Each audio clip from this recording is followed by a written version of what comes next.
so I declare it 7 o'clock and calling the meeting to order.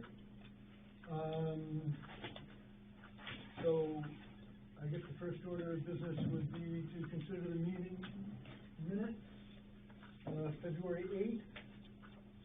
Does anybody have a motion for us? Motion to approve the minutes. I'll second the motion. Moved and seconded. Any discussion? All those in favor? And the minutes are approved. Okay, so Vern is here from the State Office of Cannabis Policy. And he's going to tell us about the state's cannabis policy and perhaps answer some other questions that you don't cover in your talk. Sure. And that would be wonderful. Yeah. So, appreciate you being here. Thank you very much. Yeah. Is it okay if I sit? Can everybody hear me okay? Should I stand up? Or? You're fine, however you're comfortable. Good. I like to sit. Great. Well, thanks for having me. My name is Vern Malik. I'm the Deputy Director of Operations at the Office of Cannabis Policy. So I oversee the compliance and licensing function. We have about 18 field investigators and supervisors that cover the whole state, monitoring the regulated industry, so caregivers, dispensaries, and adult use facilities that grow, manufacture, and sell cannabis. And we also oversee the 5 labs that test cannabis in Maine. So the way our program is structured is that we kind of put things in 2 buckets. We've got a medical bucket and we've got an adult use bucket. The plant is the same. The plant doesn't change. Can't tell the difference between medical cannabis and adult use cannabis except for the way it's packaged. You know, we've got a history here in Maine, which I won't bore you with the whole history, you know, except to say that, you know, we started, the Office of Cannabis Policy was founded in 2016 by Governor Mills to actually stand up the adult use cannabis program, and we took over the existing medical cannabis program and kind of merged them into one. From a cannabis perspective nationally, you know, I've got, I didn't bring enough handouts for everybody, but maybe they're on your website, I don't know. Oh, you have some extras. You can see by looking at the national map that cannabis is legal in 40 states, the District of Columbia, and 4 out of 5 of the U.S. territories right now. So there are only 10 states that don't have some version of legal cannabis.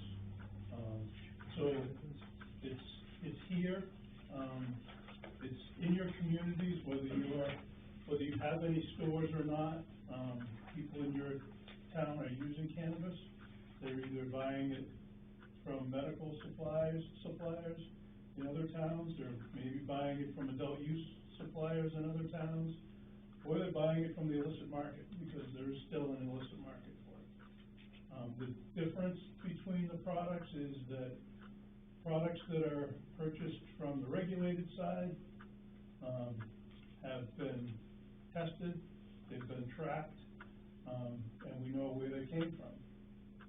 They're also packaged in child-resistant packaging, which is a federal standard, and there are things that you have to go through to get that certification. And they're also sold in tamper-evident packages. There's warning labels on them that it contains cannabis, and what the risks of using it are. None of these things you'll get from the illicit market. The other thing, from a health perspective, we recently started to test cannabis that's coming off the illicit market. If you've been following the news in central and northern Maine, there are a lot of raids on illegal cannabis operations up there.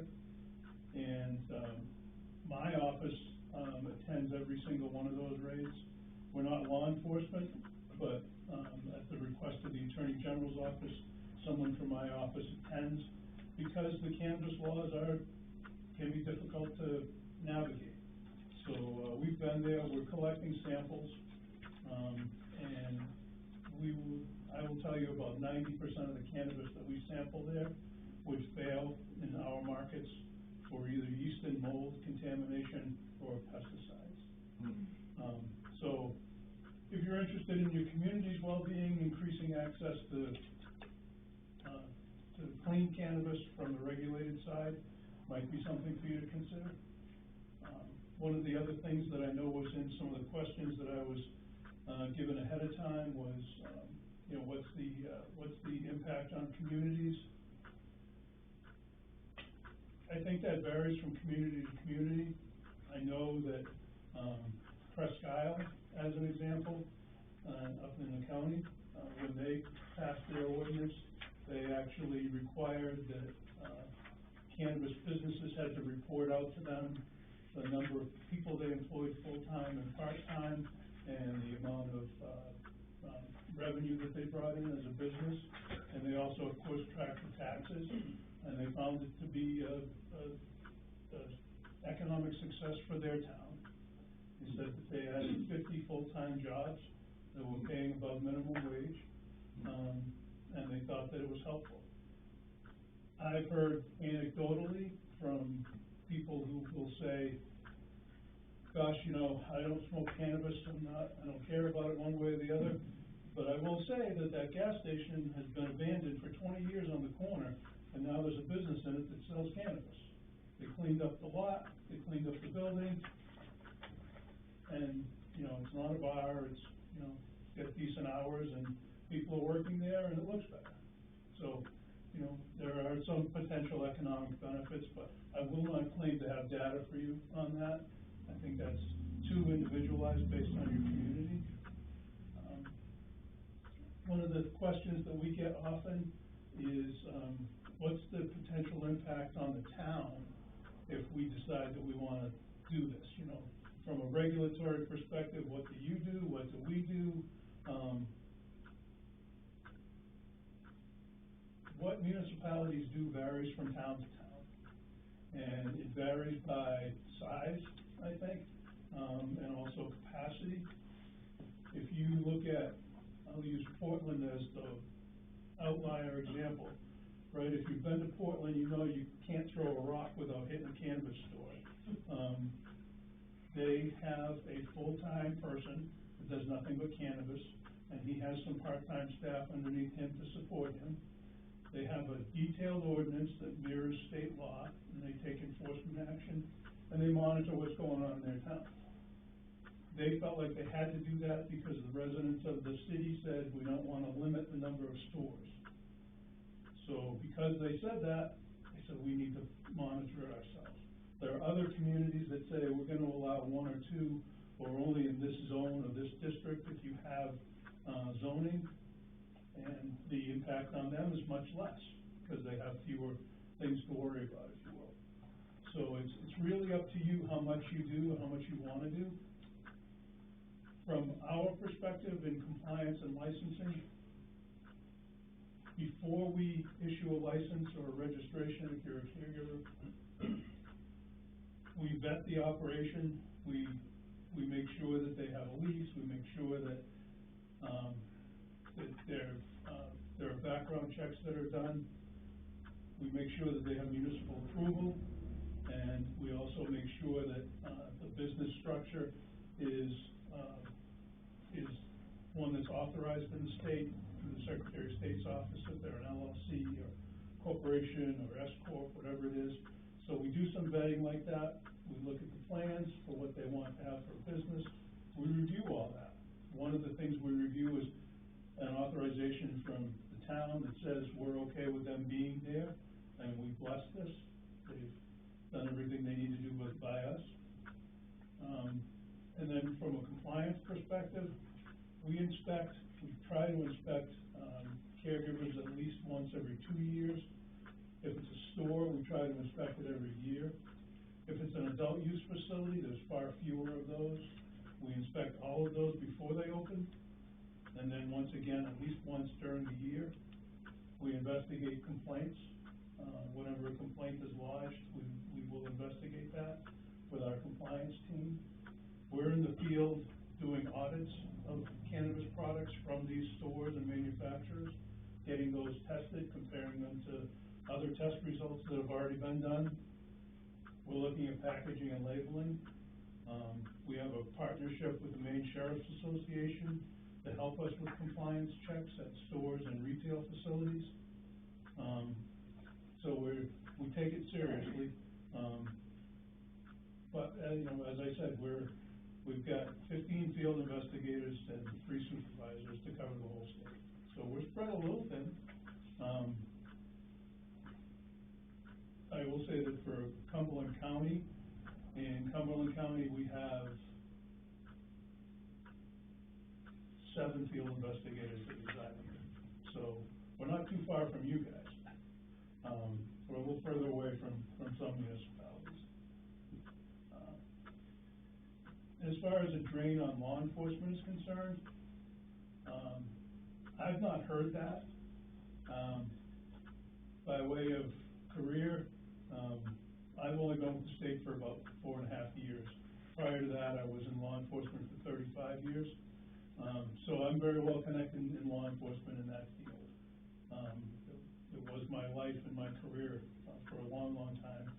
I sit on a law enforcement advisory board between Maine Sheriffs, Maine State Police, Maine Chiefs of Police, and my office, the Office of Cannabis Policy. We meet regularly to discuss law enforcement concerns around cannabis. My office funds, we just signed a contract to provide training to law enforcement officers on how to detect cannabis impaired drivers. We took $100,000 out of state revenues, tax revenues, and put that into law enforcement training. We've also spent a good amount of money training law enforcement how to investigate cannabis crimes and how to identify illicit cannabis grows. That training is starting to pay off, which is why you're seeing more action in the north. What we haven't seen is an increase in local crime driven by cannabis. As I said, cannabis is already in your communities, and the crime that we see nationally that comes from cannabis comes from the illicit market, not from the regulated market. Part of the reason for that is that if you have an adult use facility in your town, as an example, we will make sure that it has a burglar alarm. We will make sure that the alarm is monitored 24/7. We will make sure that they have video surveillance and that the video surveillance is stored in a locked storage area within the building separately with limited access, holds video for at least 45 days. We inspect on those points. We require commercial grade doors, windows, and locks. So that, you know, we try to make these facilities as hardened as we can to prevent burglaries and things like that from happening.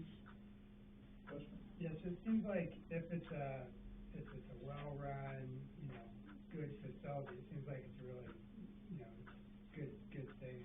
It seems like y'all are checking on them to make sure they run well. But what have you seen when these things go bad? Like, what's it look like for a shop that opened up, well-intentioned, and somehow it goes south? And what does that look like from your office's perspective? Like, do you have the power to shut it down immediately, or is there? Have you seen like places deteriorate, and what's that look like?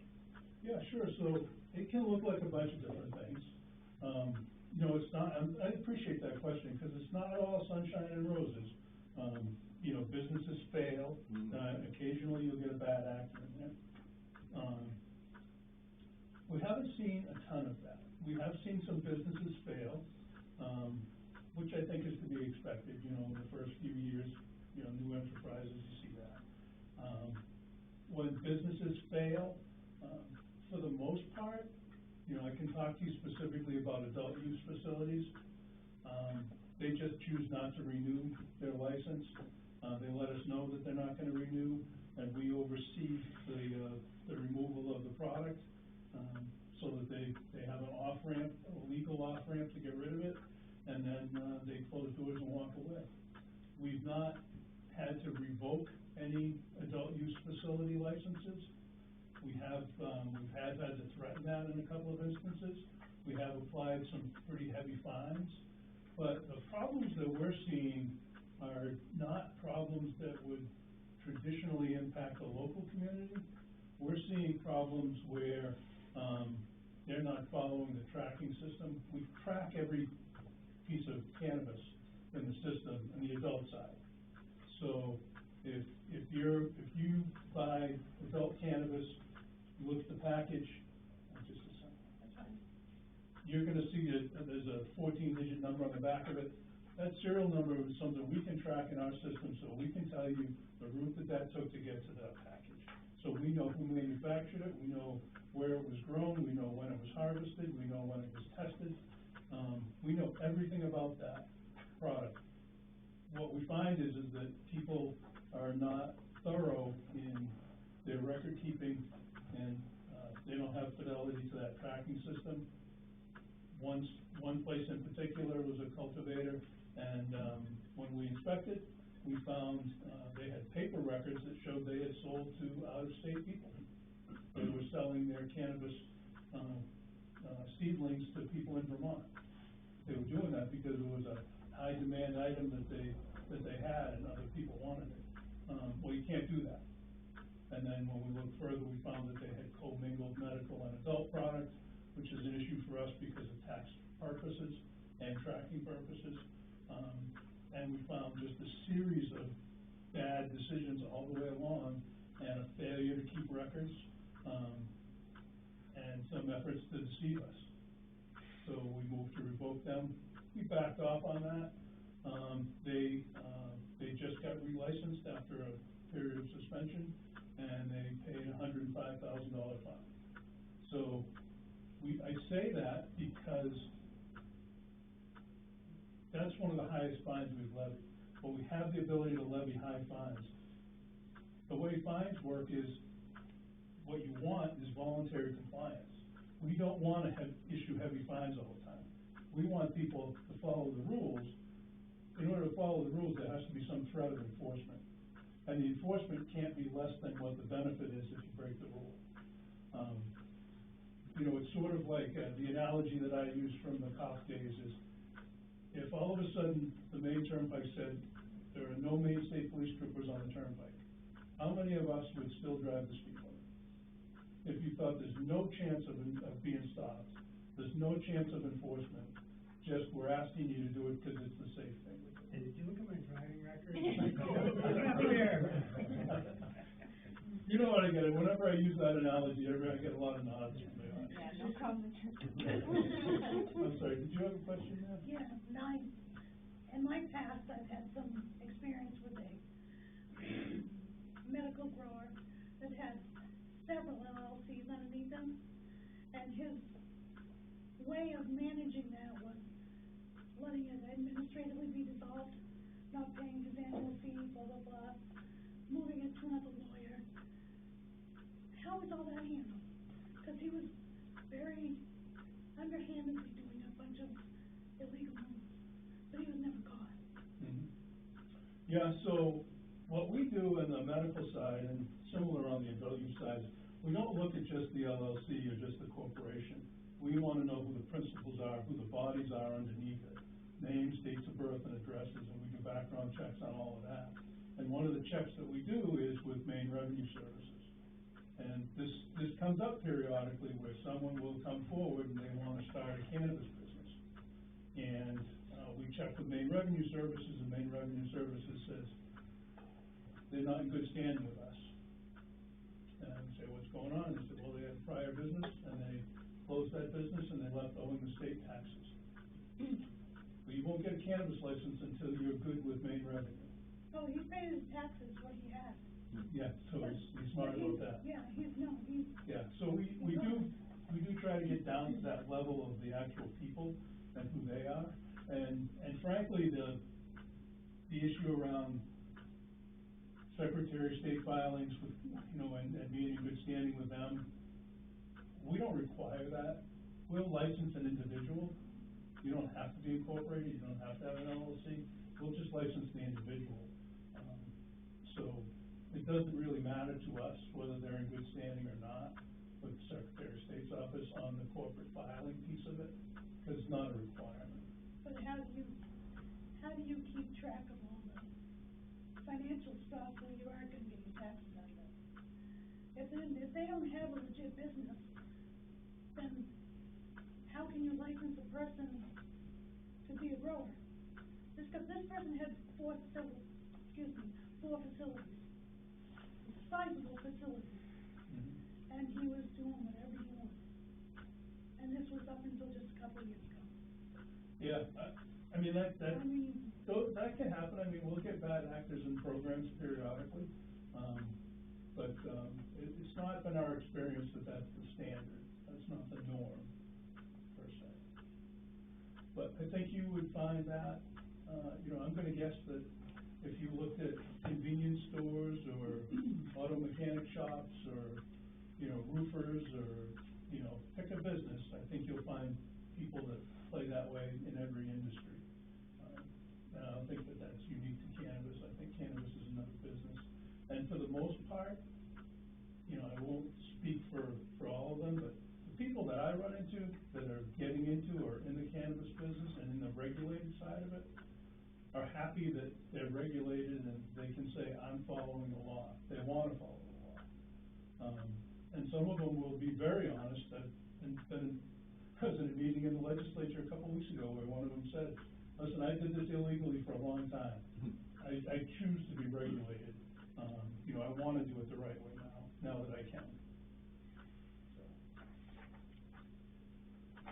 I have two lines of questions, and I'll start on one of them. I'm always interested in how businesses shift their costs onto the town or onto their neighbors, and I don't know how to look for it in cannabis businesses. How does cannabis cost the town money? Does it impose costs on the town that we have to spend money for the code enforcement officer or whoever to do the inspecting and that sort of thing? I mean, what should I be looking for? Well, I mean, certainly, your code enforcement officer is going to want to be involved, right? Or you're going to want them involved. Yeah. I think depending upon the type of facilities that you authorize, because you don't have to authorize everything, you could limit it.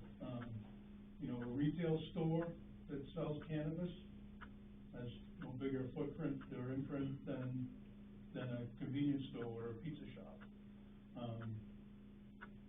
If you're talking about a manufacturing facility that is a kitchen and they're making edible products, say, their imprint, I think, would be no more than what a bakery would be. If you're talking about a manufacturing facility that does inherently hazardous extraction methods, where they're utilizing flammable gases like butane and propane to extract cannabis oils and concentrates, you're going to have a bigger imprint on your community from that, because you're going to want your fire department getting involved. You're going to want your fire chief or somebody there to review the plans for the building and the maintenance records for the equipment. There's a series of things, but that's where we can come in and help, because we also require that the town sign off on that stuff. But we say, if you're going to engage in that kind of work, you have to have plans that are designed, approved, and inspected by a certified engineer that specifically does that kind of work. So we could impose a license fee that would cover our costs in checking this equipment, or in meeting the demand that the equipment caused. Yeah, you sure can. I mean, municipalities, I'm not an attorney, you want to check with your attorneys. Municipalities all charge fees for permits and licenses. You guys know that probably better than I do. And the fees, I will tell you from our travels around the state, the fees range wildly. I think it's $500 in Bangor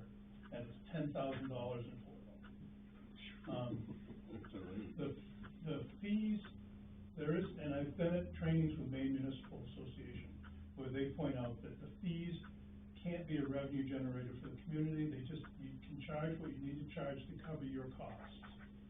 But One of our problems there, from what you were just saying, is, boy, if I was in Portland and it was $10,000 and you came out to Baldwin and it was $50, guess where I'd set up my business? I mean, you know, so in some sense, we're in competition and would have to charge something significant enough to make the playing field equal.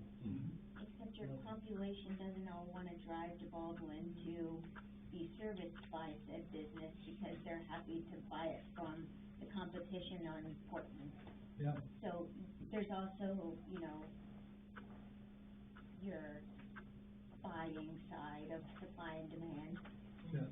And his point that you could limit the number of facilities, right, I would address that. yeah, I mean, Portland's $10,000 is certainly factors in the number of establishments that they have and the full-time staff that they have dedicated to it, and to running inspections and taking enforcement action, things like that. So they're certainly working for it. Do you recall what Presque Isle's fee was? I don't. No, I don't. Do you have towns that have just said no, I don't want any facilities here, and Sure. have they had any issues, any downfall from doing that?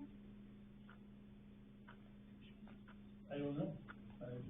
Yeah, I'm not really familiar. I mean, it's a, you know, Maine's, you know, we're a home rule state, so. You So know, we can say no cannabis facilities whatsoever in town. not exactly. Okay. You We can can't- say medical, right, we can't say caregiver. Right, so, for medical cannabis, municipalities cannot prohibit a caregiver, and they cannot limit the number of caregivers in the community, but they can regulate caregivers. So, you could pass an ordinance that says no medical cannabis in our town. But you Okay. could pass ordinances that say medical cannabis is restricted to this zone of the town. You couldn't say there's only gonna be 2 of them, but you could zone for them. That's the most common thing that's done. Can you say no medical processing? You can also say no to stores, so you could say no to a caregiver retail store, and you could say no to a caregiver manufacturing facility. Those do require authorization. How about a production facility? That's, when I say manufacturing facility, that's what I mean. Okay. A manufacturing facility is a place that, that either extracts it and makes other products out of it, or they make edibles or beverages, things like that. But I mean, growing the product. Growing the product, we would call that a cultivation facility. Right, can we restrict that or ban it outright, or is that something we have to allow? On the medical side, you can't ban it outright From growing it? from growing it, but you can zone for it and place other, you know, ordinance restrictions around it. You know, what other towns have done around that is, just as examples, is, trying to think of who it was. I think Lewiston says, you can only grow indoors. They don't want any outdoor cultivation. For them, it's an odor issue.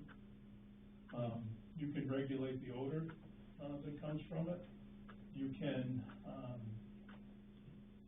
some communities have said that if you're gonna be a caregiver in our community, you have to register with us so we know where you are, and, you have to be inspected by us, and, you know, we can charge a fee for that, so there is more and more of that going on, but an outright prohibition, no, you can't do that. And just some basic questions on this graph. Sure. Could you clarify the difference between a cultivator and a manufacturer? Yep. So, cultivator, they straight up grow cannabis. So, they grow the plant, they harvest it, they can dry it, They can process it into flower or pre-rolled, cannabis joints, cannabis cigarettes, but that's all that they can do. Manufacturers can take cannabis product and they can do things like they can extract it, they can concentrate it, they can create other things like edible products, candies, baked goods, beverages, those kinds of things. So anything that's not the flower itself is manufacturing. The other thing I was trying to figure out with this is that I noticed that cultivators and manufacturers are only affiliated with adult use.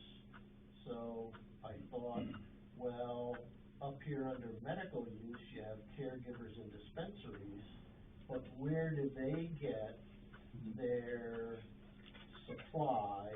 Do these cultivators supply adult use and medical use?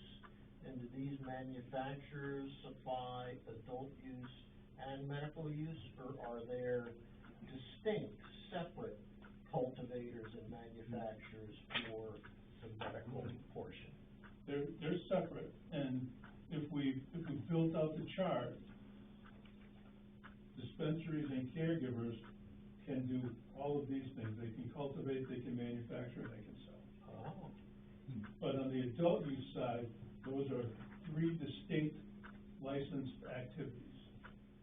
But in the medical, it's structured a little differently, so a dispensary can do all of those things. So a dispensary can manufacture and cultivate. Yeah, and sell. And sell. But you can say no to the manufacturing piece even for medical, is that correct? Yes. So you can say dispensaries are allowed, but they can only grow and give to their patients. Well, Or, so you had your hand up. I'll come back to that. okay. We have, for example, one outfit that wants to build a 5,000 square foot growing facility. They're gonna have a kitchen in there and produce edibles and treats and all kinds of other stuff. Can we limit the size of that to maybe a fraction of that, or can they build something as big as they want in town? I think that's a question for you all to decide, and it's really a lawyerly question. I don't know what municipalities can do in that regard. That's not my area of expertise, I'm sorry. Well, you said we couldn't say no to it, but how far do we have to go with this? Well, you can't say no to a caregiver. I'm talking about a production facility where they're raising a lot of it and producing all kinds of edibles and extracts and things like that. Well, and that's a good point, because as a caregiver, the most a caregiver can cultivate is 500 square feet of plant. So I would say, why do you need 10 times that? Right. If you can only legally cultivate 500 square feet at a time. So it does kind of beg the question, why do you have such a big facility? Question for you. How many dispensaries can you have in a town? Dispensaries is a legal term, and a dispensary, just to give you a distinction between a caregiver and a dispensary, and then my answer will make sense. So caregivers, you can't prohibit or limit the number of. Dispensaries, you can prohibit and you can limit the number of if you want to. A dispensary is different from a caregiver in a couple of ways. One of them is the business formulation. A caregiver is supposed to be an individual person, and a dispensary can be a group of individuals that form a company or a corporation. And a dispensary can grow an unlimited number of cannabis plants, versus a caregiver who can only grow 500 square feet of mature plant. So dispensaries are typically much larger than a caregiver operation, and you can limit those. The other distinction between a dispensary and a caregiver is dispensaries have a higher threshold for our rules. We do require them to have alarm systems and security cameras, and that's not the case with caregivers. So it's sort of like caregivers are down here, dispensaries are quite a lot bigger, and you can limit those, prohibit them, zone them. You can do whatever you want with a dispensary operation. Can you have two in a town? Yeah, you can have as many as you want. Can two caregivers, or let's say three caregivers grow in the same building? And then instead of 500 square feet, it's 10,000? That does happen. There are some rules that we have around caregivers that are, locating together like that, so that each caregiver has to have their own individual grow rooms. And they've gotta be locked, they've gotta be separate. So it's not like three people can get together and all of a sudden we're gonna have a big 1,500 square foot cultivation. It's gotta be three smaller cultivations. Municipalities can regulate that. You know, you can limit the number of caregivers on a plot or something like that. I will say that has been a source of angst for other communities. If you wanted to talk to Scarborough, ask them about Snow Canning Road, which is it's exactly what it sounds like. It's the old Snow's clam chowder building. And, they're growing a lot of cannabis in there. There's a bunch of small caregivers in there. But the problem is that when you get 20 of them together, you get problems around odor and other issues that are really difficult to manage. And Scarborough's going through that now, and they wouldn't be the only ones to do that. Can you say the road again? Snow Canning. So that could be, approached from a zoning point of view. Sure. So waste product, you're going to have stems and stuff that you don't sell, and you're going to have sludge left over that you've extracted the THC out of. Can you just throw that out the back door? Actually, yeah, you can. It's we partnered with Maine DEP early on, and we asked them about this. How much of this is compostable? How much of this is hazardous waste? And they did a couple of good studies for us, and they said that the stems and stalks and root balls are all compostable, and they recommend people do compost them. And as far as, like, say, the leavings, if you will, of an extraction, even when it's been extracted utilizing butane and propane, there's a off-gassing that occurs with that, and they have sampled that stuff after it's off-gassed, and they've said that this is suitable for recycling as well. So the idea that it's creating a hazardous waste has not been our experience at all.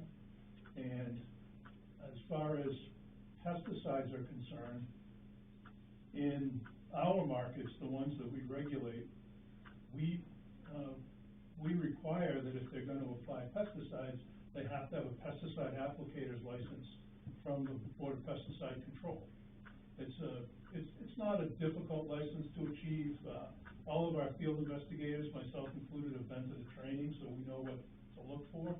They have OSHA also overseeing that, with MSDS sheets and everything else that needs to be required by them? Well, let me finish. And what goes on with cannabis is that the only pesticides that are approved for use on cannabis are pesticides where it says approved for all plants. And so what happens is that it kind of restricts it, and there's people here in the room who probably know more about this than I do, but it definitely restricts the number of pesticides that people can use on them. And we also test for those to make sure that they're not using illegal pesticides. You've been talking a lot about this local regulation page here, but if we could focus on this local regulation page, what's allowed and what's prohibited, and discuss that more and have questions on that, I think that would be very helpful for the planning board. Sure. Before we do that, one question on waste. Is there a possible contamination of groundwater? Not that I've ever heard. Most cannabis is not grown in the ground. Most of it's grown in soil pots or other agreement, like, Yeah. that's the production, I'm just saying, when you throw it out in a compost pile, Oh, it's no, really shaped to get into the ground. no, not that DEP is aware of, and they've done some testing on that. One of the things that is kind of interesting about cannabis is that it's what, the scientists have told me is, they call it a bioaccumulator. So it actually, soaks up, contaminants out of the ground. So, one of the things that they're researching, and I'm sure you know a ton more than I do about this, but it's a great way to clear PFAS, because it will soak up PFAS out of the ground. It's a scrub crop, so it'll pull everything out of the ground, Yeah. revitalize the soil. Well, that's a positive, okay. Yeah. But then you've got the cannabis with the poisonous stuff in it. How do you get rid of that? Well, it won't pass test, Road and use. so it won't enter the market. Yeah, No, it's not a symbiotic relationship, like you can't use it to pull crap out and smoke it. No, Use it. You pull it out and destroy it, or. I think I understand. That's my question. Okay. How do you get rid of it? I think I understand your point, so that the stems and leaves will have that in it. Yeah. I'm not familiar with that because, to my knowledge, it's not being used actively to clear PFAS, but it's a potential use. But, I'm sure that Maine DEP is monitoring that and trying to figure out how to handle that piece of it. There's But- some research up north, there's some, test fields. Yeah, okay.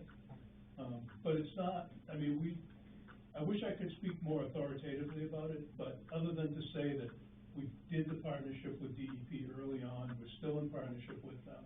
And, their best advice to us was, they actually suggested that we reduce some of the security requirements around it to make composting more attractive.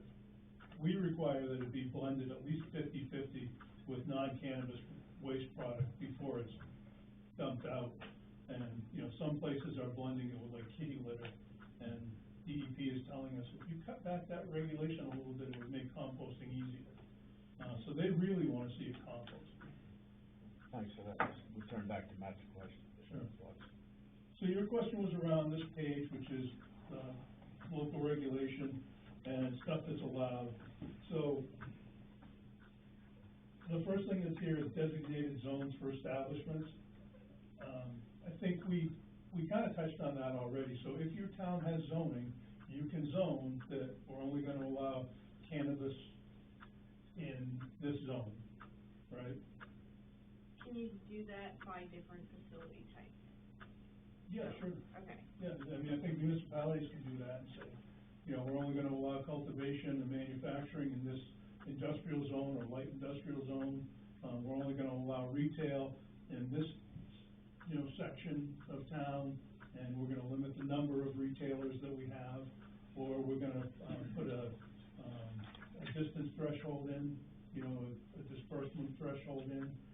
You can do all of those things, and that's what, designated zones is really about the work that you all do as a planning board.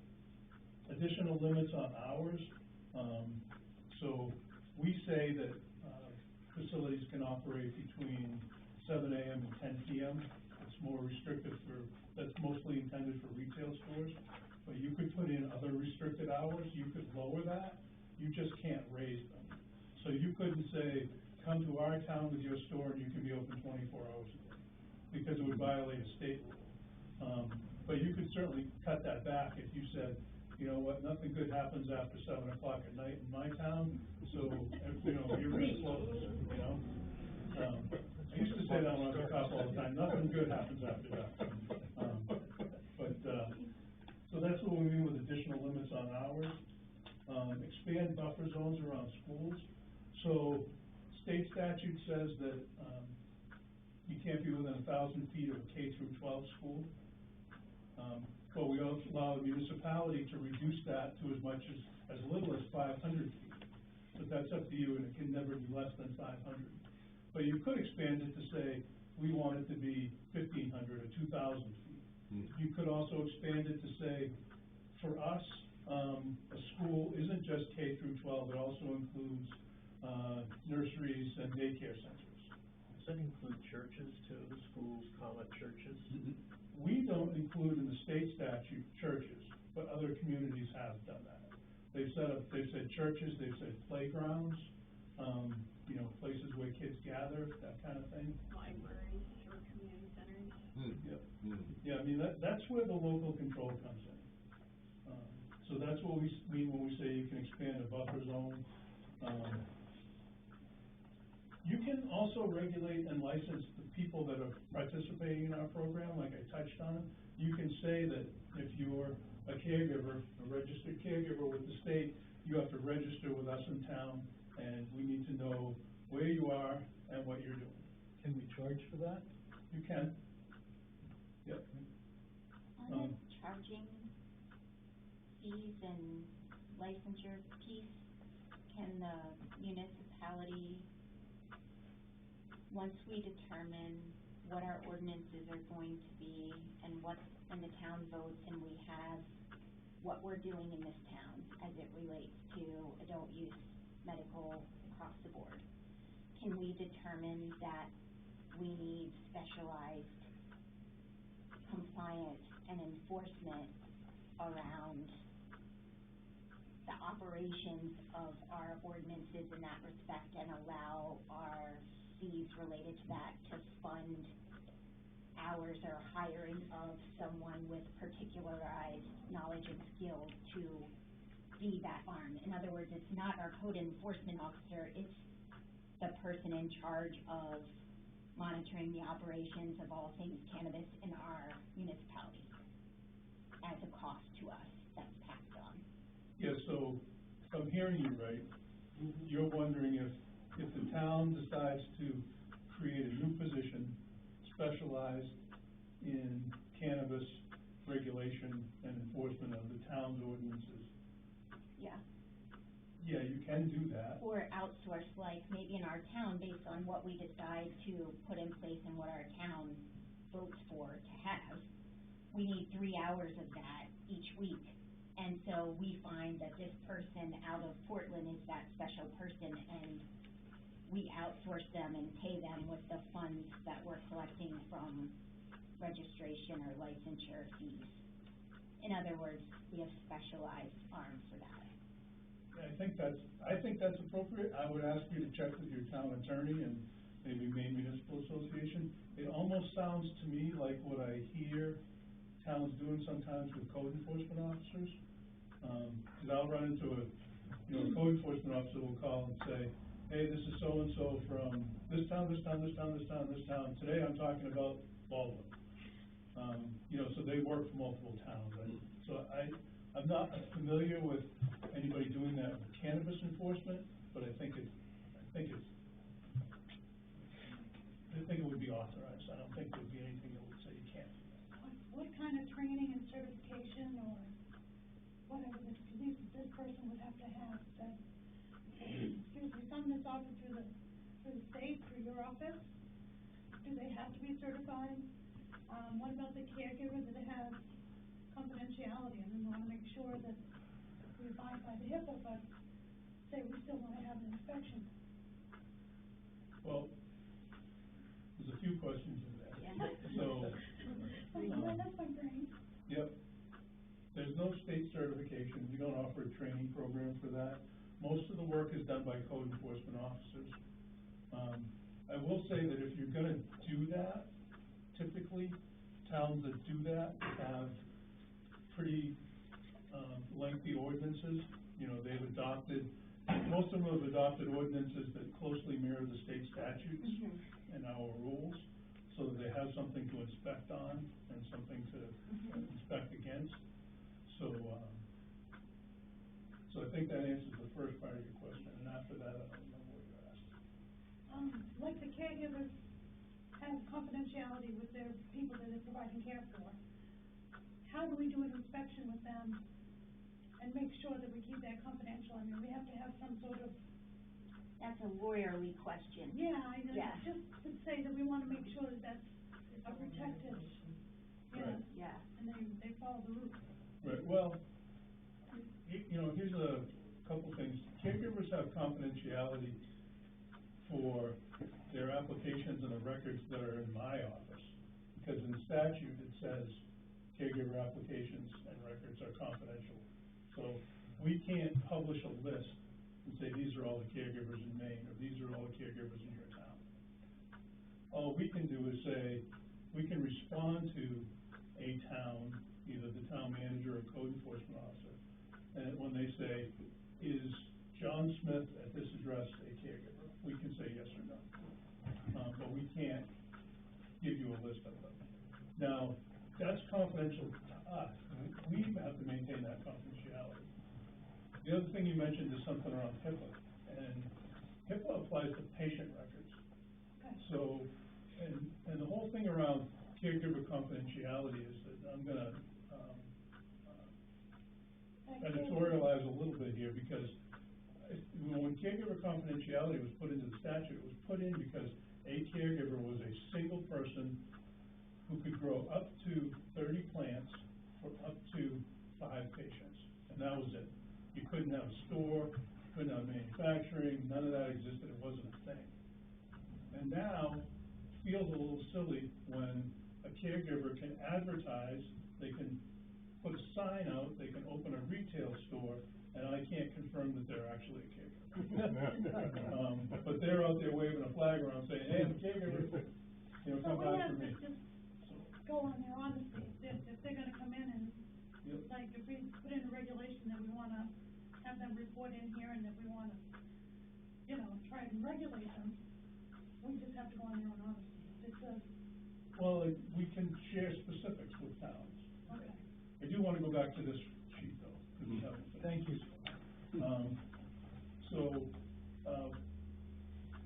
Where we left off was regulations / licensing of MMCP registrants, so that's what we're talking about, right? So you can regulate them if you have your own ordinances, you're allowed to do that.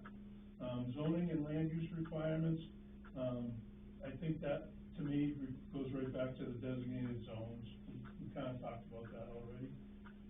And then cap the number of establishments, and so, if it's an establishment that you can restrict, you know, like everything in the adult use side, dispensaries, medical manufacturing, medical stores, all those things you can restrict and limit, then those you can put numbers on. It's just caregivers, you can't put an actual hard number on. As far as the land use requirements, that also would refer to like dimensional standards and setbacks and things like that, so those regulations you can use for cannabis facilities, just like anything else. And does it matter in what order they get their licensing? Do they come to the town first, and then they take whatever they get from the town to the state, and then you give them the permit, or do they go to the state first? We've had this argument here. It can happen either way. So, let me just explain to you, and it's clearer in the adult use side. So, in the adult use side, person or company comes to us, they fill out an application, they submit it, they don't need to tell us where they're gonna operate. They just have to tell us what their plan is, who's involved, we vet the people, we look at the plan, we say, so far what you've submitted is okay, and we approve that, we give them a tentative authorization, it's called conditional licensing. So they're conditionally licensed. That tells them, now go ahead and go out and find a town, find a piece of property, you can show them that you are conditionally licensed already, and you can shop that around to any town you want. Then once you identify the spot, you get the town's permission, come back to us and finish the application. That's the way it works in the adult side. But they could also come to you first and say, before I jump through all these hoops with the state people, would you approve this location for cannabis? And if you've already got ordinances in place and things, you've dealt with it already, you can say yes or no. So it can go either way. Okay, thank you. With a caregiver, they just fill out an application, tell us where they plan to grow, and we process the application. We had an application for someone that's a production facility, gonna grow the product in that 5,000 square foot facility. We have in our ordinance already that they have to have that approval you just spoke about from the state before they can apply to the planning board. And these people, through their lawyers, said that we were wrong, they'd have to get it from the town first. But from what I'm hearing from you, our ordinance is saying the right thing. Yeah, it can be either. We don't require, I mean, we won't give them a license until they have your sign up, but they can get conditionally approved Right. first. That's what our ordinance has been asking for. That was a big sticking point for us. So we are within our rights to have them get whatever it is from you first. Sounds like it to me. Okay, thank you. So, I have to answer these questions when people come in, and Sure. it's also not some answer. So it's up to us to figure out what it's gonna cost us to regulate cannabis facilities. Yep. And somehow we extrapolate a licensing fee, potentially. We don't do it for any other business, so why would we do it for? Well, if it's a business that costs us money, and I'm not sure if it does or not, but does it take more inspection than the whistle stop? Does it take more of our CEO's time? That's my question. Is it in the land use ordinance or the subdivision ordinance where we can have them post a bond or something that then we can use that money if we have to hire an expert to evaluate what they're doing? Right. Land use. Yeah. So, we should be able to apply that here. Well, but, I mean, it's not really your issue, but I mean, like, I feel like we have to treat it. I still don't understand why the town wants to treat cannabis different than, a bar or a place, gas station that, actually a gas station feels more dangerous because A, it can blow up, and B, it can contaminate the soil, and C, it causes greenhouse gases, but, Campground. or a campground. My point was only that, from my perspective, that, you know, like, if we're going to go down the road of figuring out how much additional cost it is for a cannabis business, we should do it for all business. The difference is cannabis is a regulated substance, and you're restricted to how many plants you can have and what you can and can't do in different places. Gas is Whereas the with same a way. gas station, You can't, but you can't that's just sell not anything in a gas station. regulated in the way that cannabis is, any more than a grocery store would be. Grocery store that sells alcohol is highly regulated.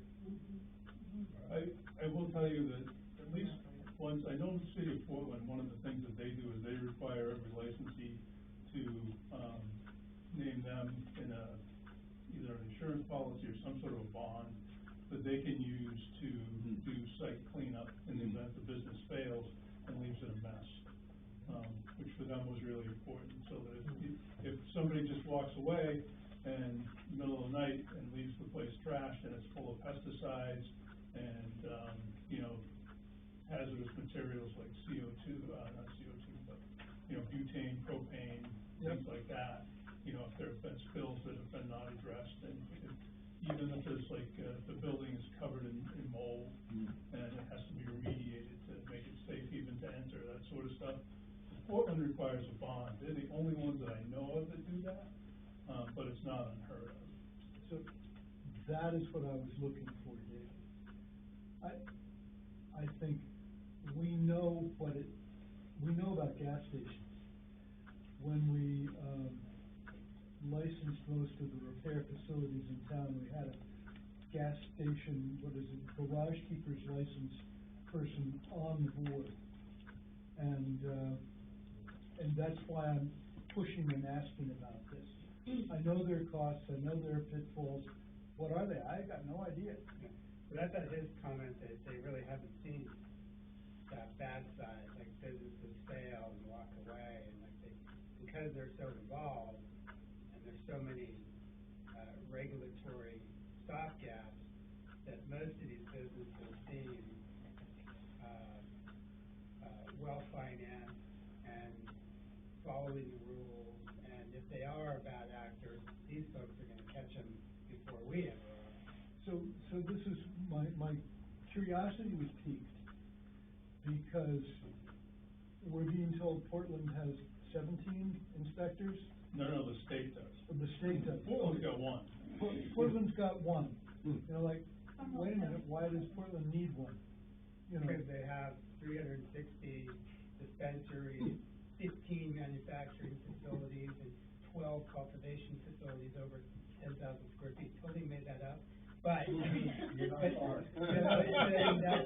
that's the size. I mean, it's probably a $400 million business in the city of Portland.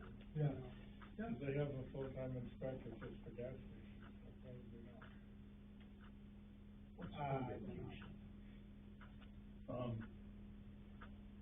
Yeah, so co-location is when we have different license types operating under the same roof. So co-location in the adult side would be, I'm a cultivator right here.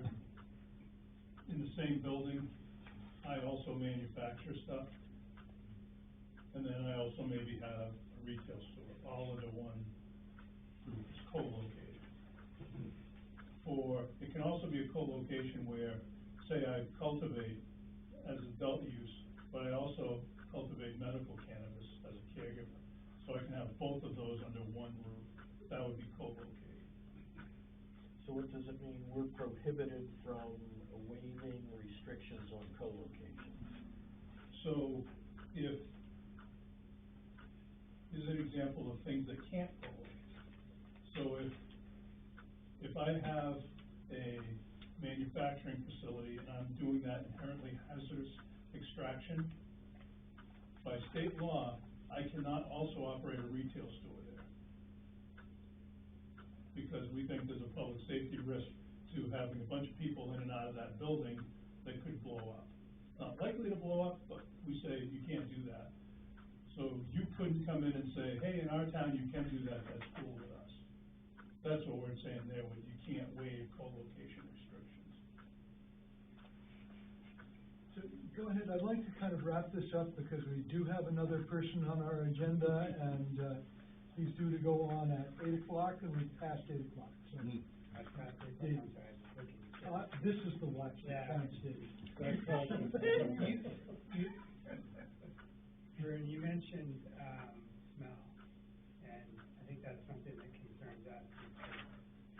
That is, floats across boundary property line.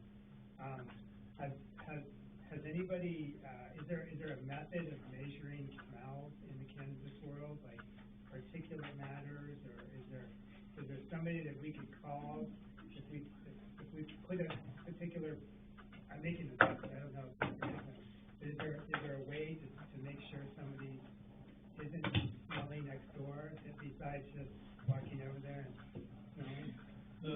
None of the state statutes address odor, and it's not by mistake, it's intentional. Odor is something that really we feel like is best handled at a local level, because it really depends on the community and how big you are and what you have for zoning and requirements. I will say that for outdoor cultivation, probably the only way to control odor is with setbacks and to limit the size of the operation. It's a frequent complaint that I hear. Neighbors will say, this guy is cultivating 30 cannabis plants in his backyard, and all summer long I can't sit outside by my pool. You know, my grandkids don't come over anymore because of that. You know, so it's a real thing. And different municipalities handle it differently. I suspect that that's why Lewiston says only indoor cultivation. A lot of towns say that you have to cultivate indoors and you have to filter the air before it leaves, and there can be no odor outside. Yeah, and then there's air filtration standards they say you have to meet, things like that. If you go down to Biddeford in the industrial park, there's a ton of cannabis establishments down there. They're all indoor, and I think they all have to have a windsock on the roof. And that's because their approach to it was to say, when we get a complaint from a neighbor, we wanna go and see which way's the wind blowing, so we know where it's coming from. Because you could have a neighbor that's got stuff on both sides of them. And they said, we can smell it, we just can't track the odor now. So they said, put a windsock up, as an example. I'll tell you, I've stood outside facilities that are massive cannabis facilities. And I've stood outside and tried, and I can't smell it. And as soon as they buzz me in and open the door, it's all you can smell. You leave reeking of it, but you can't smell it outside because they've got the filtration going inside. So there are ways to filter it if it's indoor thing. If it's outdoors, you know, I don't know a way other than just setbacks. I've seen some communities do an odor, like mitigation plan requirement. Have you seen that effective, or does it kind of just lead towards the business owner just installing the air filtration device anyways? Like, could that just be the requirement instead of the plan for? Well, I've heard of both things happening. One of them is that just says that it's your responsibility to restrict it so that there's no odor outside your property. Period, hard stop, you figure it out, you do it, and if you don't do it, or if what you're doing fails, you're subject to fines and potential revocations and things like that. And they say, as a business, you figure it out. Other places say, there can be no odor. Now submit to us your plan on how you're gonna mitigate that. And then we'll approve your plan, but if the plan doesn't work, you're gonna have to redraft it. And like anything else, it comes down to maintenance too. Because if you don't change those filters often enough, they can be fine now, and 6 months from now, it cannot be working, because the system wasn't maintained. So it's really individualized, and it's up to the town and the residents to figure out what they want. Or is there an area of town where you're willing to say, you know what, it's light industrial, there's nothing else around there, the nearest house is 3 miles away, and we're not gonna worry about the odor. Because that's a real thing too. I mean, I don't want it to sound like I'm being flip, but you get to decide that. Well, thank you very much. I think this is something we're gonna be talking about for a while, and we may be coming back to you with some questions. Yeah, I really appreciate you coming down to us, and thank you. You're welcome. I'm happy to come. I hope it was helpful. Very, very helpful.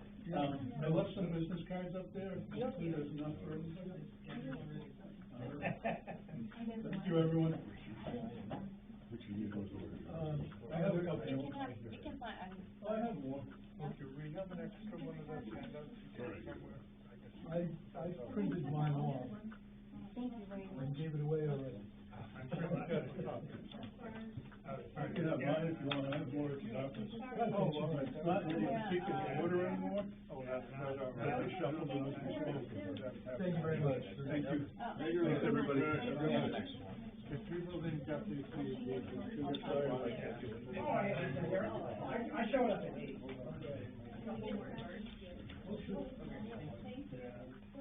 So we've got a bunch more topics on the agenda tonight. Those of you who are only here because of cannabis, you know, this is a good opportunity to leave. I'm not kicking you out, please stay, I think it's fascinating, but, you know, just fair enough, you know, fair warning. I'll take it. No, thank you very much, Michaela. We'll be talking about this. Yeah. Great. Thanks. Thank you.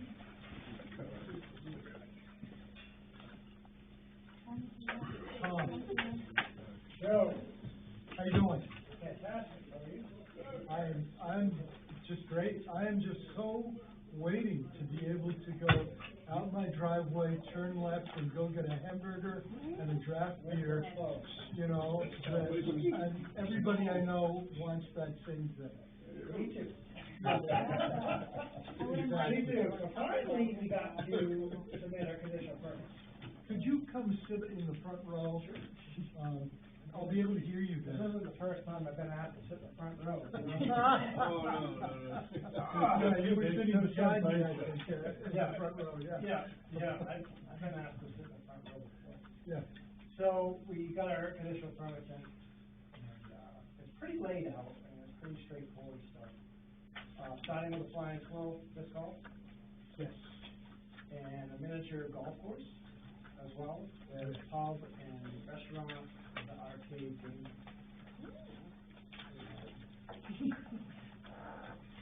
So,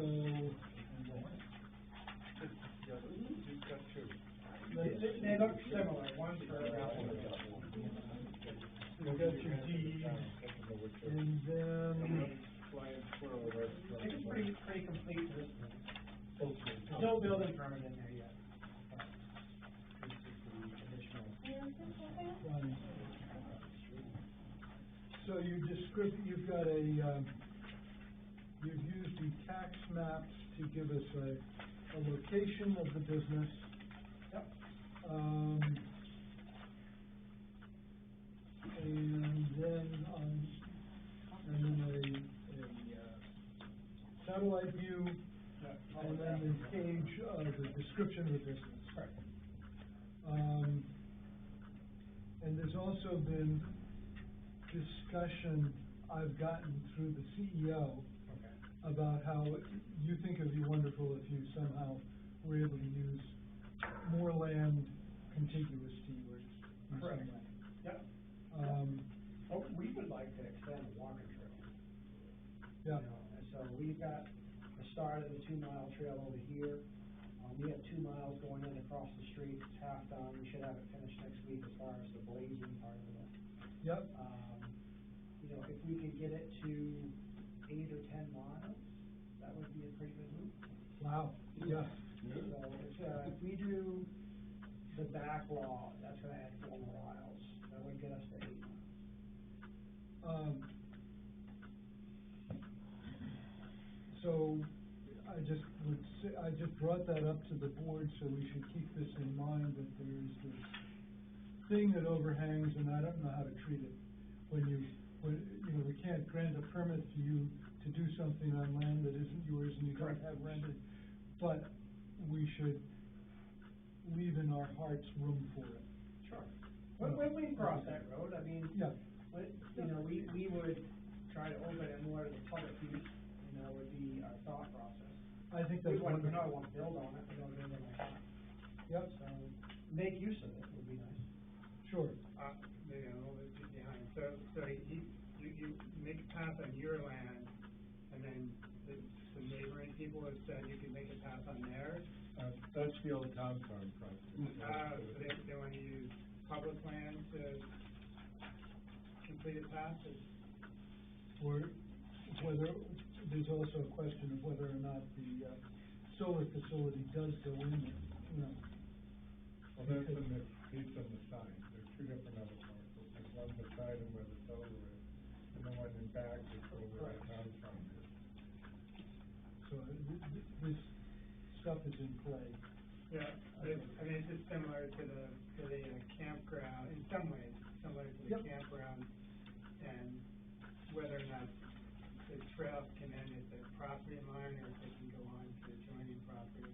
Well, there's also a difference here in that Tom is not gonna charge for people to use the trails. Yeah. The trails are just an attraction.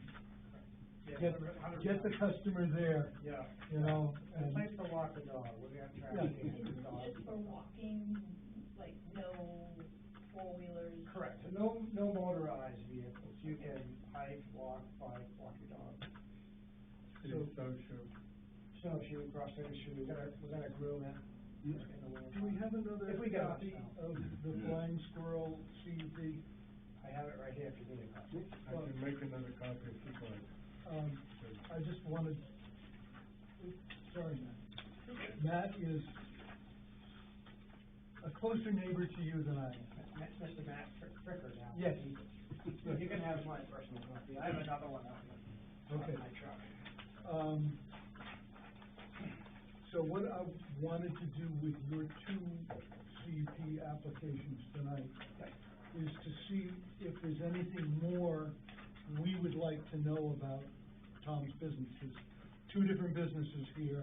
Is this the right way to split them? He split them based on land, and he's putting a number of different types of the same business on this piece of property. I like your, what I see of your business plan. I like For this across one. the street? Yes, Yeah. yeah, It's been 8-9 months now. Yeah. And, we were able to purchase the land, we paid cash for it, no mortgages. But we have a good plan, it's $1 million, $1.5 million build out probably by the time we put the building out, in English golf course, disc golf courses. A walking trail over to the public, trash receptacles for the dog waste, and that will be our responsibility to take care of that. You say you put together a plan, it'd be nice if we could have seen your sketch plan like this, that's what the thing actually looks like. I mean, we hear there's a lot of text here, but actually a plan is for us to see how your facility is gonna lay out, how your trails are gonna lay out, would be very helpful. No, basically it's. Sounds like you've done a lot of planning already. Correct. Have you put together any sketches that you can share with us? No sketches, but basically the walking trail is the primary property. Yeah. Okay, where is, you know, you're gonna have an eating facility there, you're gonna park Yeah. there, how does that all lay out? We had it, I think, on that sketch, did we not? I don't we see it. we didn't get I don't see that. Oh, you didn't get that? Somehow. No, we don't have that. That's what, That's what I'm looking for. and I'm with Don here. We need to know where the building is going, and, I thought we had that on. No. no, I think on the last page, you have it over the next one. no, I don't think so. we need it big enough so it makes sense to us. We just did, this is your parking lot area, this is your Yeah. business. You have one entrance to it? Two entrances. Yeah. Yeah, so, I mean, we just put it in there, we didn't know if we needed to put that sketch. I think we need something. You're gonna need a sketch. If you can sketch out roughly what the whole thing's gonna look like, that would be Sure. really- So really our great. plan is to, do this walking trail to perimeter. Yeah, Okay. We're gonna tie in across the street to the, community center inside. great. And then the community center is here as well, on the route trail that we've already started. Yeah. And then the building's gonna be right here at the corner of the property, two entrances, if you drive by there, Mhm. you'll see. Yeah, we see what you're doing out Yeah, there. well, I just cleaned it up to the first one, but we put the two cones out, and we have our entrance permit as well. But as this gets further down the road, we're going to give you basically engineered plan of where the building is, where the parking lot is. They're gonna design and give you a sketch of the whole system of, the miniature golf course. That's what we'd like to see. Yeah, and they could give it to you in 3D too. When? 2.5 months is what. No, they can you said. give us just a hand sketch of? I can give you a hand sketch. Of what you're thinking about, so we can, A full out Start to get a detail little- thing of the, no, we're not interested. So, I've also, the code enforcement officer said that you're just like all the other applicants. You didn't apply until you wanted the permit, and when you wanted the permit, you wanted it right then. Yeah, well, not really. I mean, we didn't got quite the- do that, we've been working on it. It's only February, we got time. You know what I mean? But I mean, what I mean to say is, if you're saying that the engineered sketch won't be ready for 2.5 months, I don't, no, for the miniature golf But don't- course, they wanna sketch that whole plan out. But don't really, But you're looking what we for, need is, we don't really care what the golf course looks like. No. We just need the blob of where the Right. golf. where the course golf is. course is. Different blobs. so I can get that probably next week. Yeah, that would be Oh, okay, helpful. great. Then you get a larger survey, Yep, and then I can put the blocks and squares in. great. Do you have a survey of your land? I do, that's where I grabbed that And one. advance Okay. the trail in, advance where the course is gonna be, Yep. that type of thing. And we probably need a little bit more detail. This is the survey that building. was signed for Jamie McDonald when he Okay, reorganized his land. yep. Yes. Yep. That's already in. Signed right there. Oh, that was, who's this guy? Yeah, you. Oh, We were gonna submit that when we submitted our building plan, a building permit. because for our. Well, we submit it now with this. We need it for our conditional use. I mean, really, we need the building and the parking area and the impervious surfaces. Like, I don't think we care, like, the golf course, it can be a blob, the disc golf can be a blob, the Yeah, trail is just a trail through the woods, but. So really, you're looking like a site plan where the building is, the parking lot. Yeah, we also heard that you're gonna build a pond. Allegedly. Allegedly done. Show us where you're gonna build the pond, because that could be an issue. Yeah. Okay. Yeah. So it's just, I don't know if that's the same question, what is a fire pond? a fire pond is a pond designed so that you guys would have a hydrant through a natural source right here at the roadway. Okay. But we'd like to see where that's gonna go. Yeah. See how it lays in with the topo, with the Yeah. wetlands, just a bunch So of. I can have that all for you. Yeah, that'd be great. You have a fair amount of, equipment coming in and out of there, tractors and other things. What exactly are you doing in there now? Because normally projects don't start until the CUP is approved, but I understand that you've been given dispensation to do some cleanup and things like that, and I'm Across interested the street, yeah. in understanding the timeline between cleaning up the property and actually starting on, creating the parking lots and the spacers and the trails and all that kind of stuff. Correct. That we're actually supposed to approve. So, Matt, I would take exception to using, that way of characterizing it. I think anybody's allowed to put a tractor on their property and push dirt around and cut trees down, even if they have a project coming. In fact, time after time, I see people strip cut their land before coming to us. Let me be perfectly clear, okay? What happened to your finger? Oh, I don't know, it happened so fast.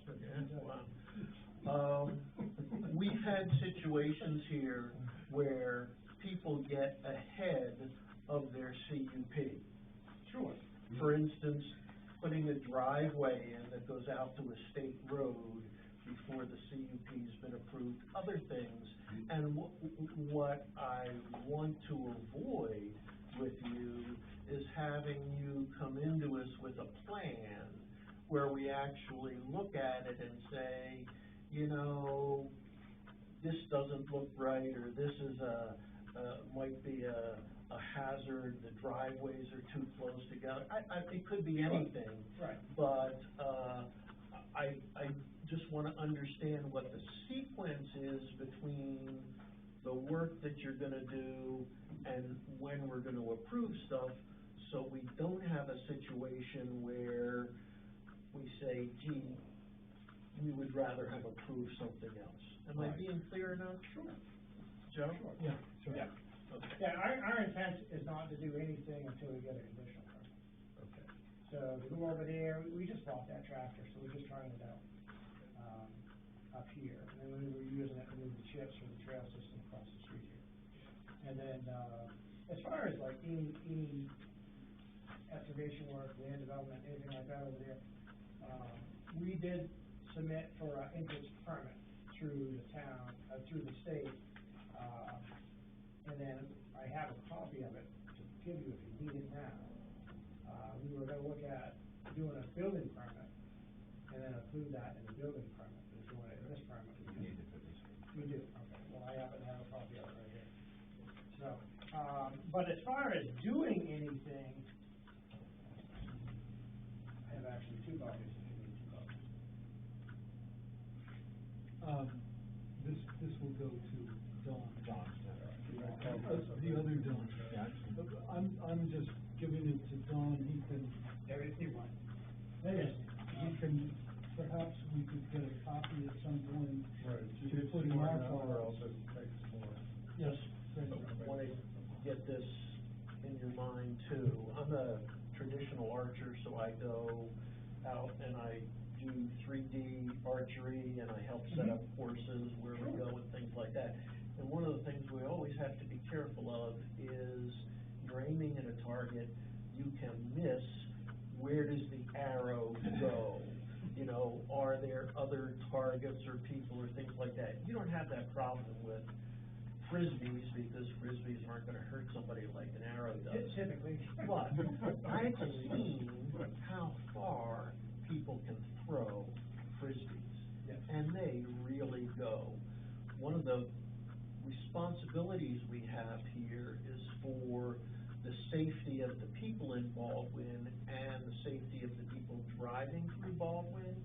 And what we want to make sure of is that there's not a situation where these frisbees are going to be sailing out onto 113 Right. where it could impact somebody's driving or cause them to swerve or anything like that.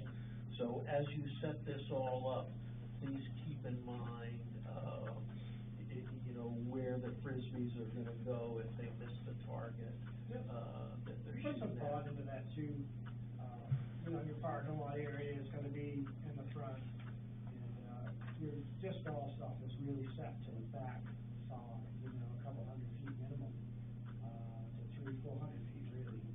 Right. For your first, series of holes, right, so. Right. 113 is really not, in that zone at all. And then as far as, you know, we have the walking trails, we wanna make sure that that stuff is safe as well. You may come into a situation where, it may pose an area where we put up some signs like Common Farms, so don't watch out for flying. But we put up netting, safety netting on the trails. Anywhere that we feel that, somebody may be in that zone. Your insurance company probably doesn't want you to take target practice on a walker.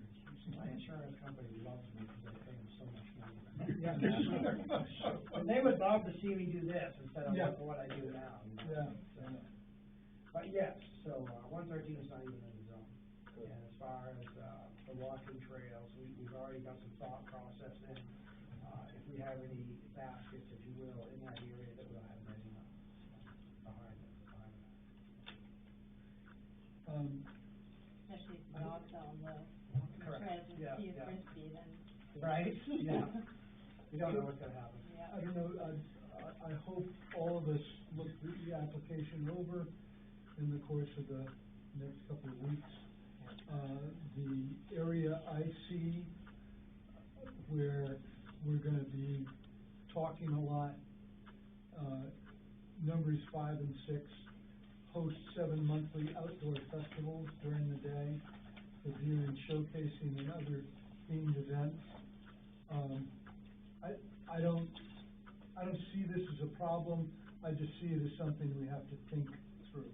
Sure, yeah, absolutely. And the outside seating beer garden, with pavilion and outside game area, again, something we have to think through. I'll put that on that survey block. Yep. I think once I do that, you'll see that where it's roped off and contained, and that you would understand it better. It's noise. It's noise. The town has an issue with noise. Okay. That always comes up. Noise carries, you know, I hear the milk at my house. Oh, okay. Oh. Yeah, wow. So, Yeah, quite a distance away. yeah, Yeah. so your beer garden will add to my evenings amusements, you know, I mean, it just will. Yeah. So I'm just saying it's something we have to think about. Sure. One of the other things to think about is buffer zones. We've had, issues of, you know, the nice thing is stuff that you're putting in, shouldn't be unpleasing to the eye like, solar farms are. But we have been burned in the past because we weren't careful enough about, the visibility of solar farms from the road and things like that. People complain about them. So with any project where there's going to be, buildings and sporting events and all those kinds of things, we should give consideration to what kind of buffer zones and visibility there'll be from the road. So that's one of the other things that haven't been it all laid out. That's right, will yeah, that help would make to sense. evaluate. So, you know, basically from where we are, 113, we're just gonna have a parking lot there. The next step would be the building to the left, and then the, miniature golf course, and then the disc would be behind all of that. As far as the festival or events, we would clear some land, maybe, 400, 500 feet back from the road. So it's gonna be tucked in behind everything. So it should be buffered by the natural plantings that are there already. We also would be doing a lot of planting on the trails, right? So Yeah. we're gonna have a little showcase there around the trail system as well. So, figure out what you'd like for hours of operation of your various things you're doing. I'd like to close by 9. What? Close by 9. Okay, You know, so- and when you wanna start and Yeah. so forth. I think, stating that. Okay, so state some hours for it. Yep.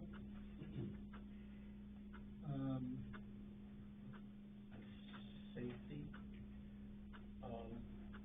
You've probably seen enough being in that parking lot there about the traffic on Crockett, the logging trucks, the water trucks. I mean, these things, none of them are doing 55. They're blowing through here at, at least 55, if not 60. So, I'm trying to pull out from Deacon Road. Right. And I've got to look both ways 3 or 4 times. Been a few times where I said, okay, it's clear, and I start out, and then boom, and I got to hit the brakes. And that's something for you to think about, because you're going to be having parking lots and driveways and customers coming in and out. So one of the things for us all to think about is when this business is in there and up and running, is 55 miles an hour still an appropriate speed level on 113 through that section of town? That was gonna be another question of mine. I wasn't gonna have it today, but I posed it. So how do you reduce it? You go to the state, but I don't think what the stated, speed limit is, I don't think that has anything to do with anything, because, I've had a couple high school kids tell me that between downtown West Baldwin and Senator Black Road, they can get up to 100. Yeah, it's wild. So I on the way here, I was doing 50, and somebody passed me doing 80. Oh, Yeah. yeah, Oh, sure. yeah. And I was like, And they pass on the double yellow line and stuff like that. So, this is one thing for us all to think about and problem solve on as we go through the CUP to set it up so that your customers and the people involved in are as safe as they can be. Part of the cleanup process that we're doing out front is trying to set our sight lines. Yeah. So the state wants 600 feet each way from your driveway entrance. So when we first bought the property, it was really shadowed in there. Yeah. And to get the back out was dangerous, it felt right. Yeah. So we went down with a forestry mulcher, and we mulched it all back. I had Ricky Day coming in, and he's gonna cut the trees back for us, so that we can have a very open line of sight. We did research that out quite a bit. The Lucas tree came, oops. Was there a study done when they tried to do telemills? Was there a study done as far as distances and stuff, isn't it? I think the same kind of study that Tom Same was kind of Yeah. study. Yeah, so it's 600 feet is what I read. And, then right after I got done trimming my stuff here, Lucas Tree came in and trimmed the wires, Yeah. which opened up a great sight line for me on that side of the property. Yeah. They did a good job. Yeah. So, They cut for clearance and not appearance. Right. That was the first time, they went all the way down Deacon Road, and I woke up one morning, all the trucks were in my driveway, yeah. down by the house, and they cleared all the way down the line to the pole on my property by the house. They're supposed to go all the way to your service route, so where the pole comes in and That's what drops they your do. house, they're supposed to make sure that. That's wild. So I'm trying to move this along, cause we got, the on-deck circle is already filled. Yep. Yep. And I don't wanna shortchange you. Our next meeting is March 14th, and I'm thinking you're probably gonna wanna come in, Okay. because we wanna move this forward, you know, with all deliberate speed. Yeah, absolutely. So if we could, quick recap, what I have here is survey with the building site plan, where it's gonna be, whatever details I can put in that. Yep, Okay. yep, We talked about the buffer zone, right? And then again, we feel like there's gonna be enough wooded space in there for the buffer zone. Yep. But we also plan to, I put an order in of like 50 trees to do that walking trail, to replant. We're already gonna start to replant this year. yep, great. So that's gonna give us a nice buffer zone. Hours of operation, we can just add that in there and Sure. try and break it down. So that's another little text page that we can give you. Yep, Safety, traffic, again, we just talked about that, 600 foot. We made it so we feel safe driving in and out of there now. We have a very good sight line. When you guys do a site visit, you'll see the two sets of cones, 40 feet apart from each other. That's where we'd like to have our in and out entrances. yep, And then lighting. You're gonna wanna talk to us about lighting, like putting in some lighting. Correct. So I just drove down there real quick and saw how dark it is, right? And talking with Dawn, we know that we want the lighting to come down and not be shining up. yep, So, I mean, an LED on the street light would be great, and you would see that from Mars out there. But we're not gonna do that. We're gonna do a timber frame. I'd be able to Timber read a frame newspaper at my house. You could, yeah, well, so could Matt. Yeah. Through the forestry on that solar field farm that got clear cut. Yeah, But, no, we're gonna do some down lighting on our sign at the street. Stuff in the parking lot, down lighting, the stuff on the miniature golf course, which we wanna have open till 9, is all down lighting stuff. So there's nothing that's shining upward. great, In our events that we'd like to have, they're over by 4 o'clock. And the reason for that, a major reason for that, is that to get people in and out of there, you wanna have daylight, instead of 6 o'clock, right? And then whatever tent systems or people or vendors that you have show up, they wanna get out of there, you want them out of there by 8 o'clock. And if I have to go past that, I have to do lighting, security, fencing, more manpower, more people, we don't wanna do any of that. Right. We want it, daytime hours, I get it. get the crowd out of there by 4. So, that would answer some of that questions. And again, the lighting's, downward. As far as the miniature golf course, they do a whole design layout, and they submit that to you guys. Great, So that would give you that print with a lighting sketch on it, and we'll show you the LED lights that shine down. great. And then the same thing on the other properties, like where you're gonna put everything, that kind of stuff. Exactly. Okay. I mean, yeah, we can quickly say. Yeah, that's gonna be, that one over there is pretty quick. You got more numbers of items on the what you're gonna do page. It's a great use of our property. Yeah, Yeah, Chunked out for 15 years, it's up 15 years. isn't it? Yeah, it's just started filling it back in, it looks like, right? Yeah, so.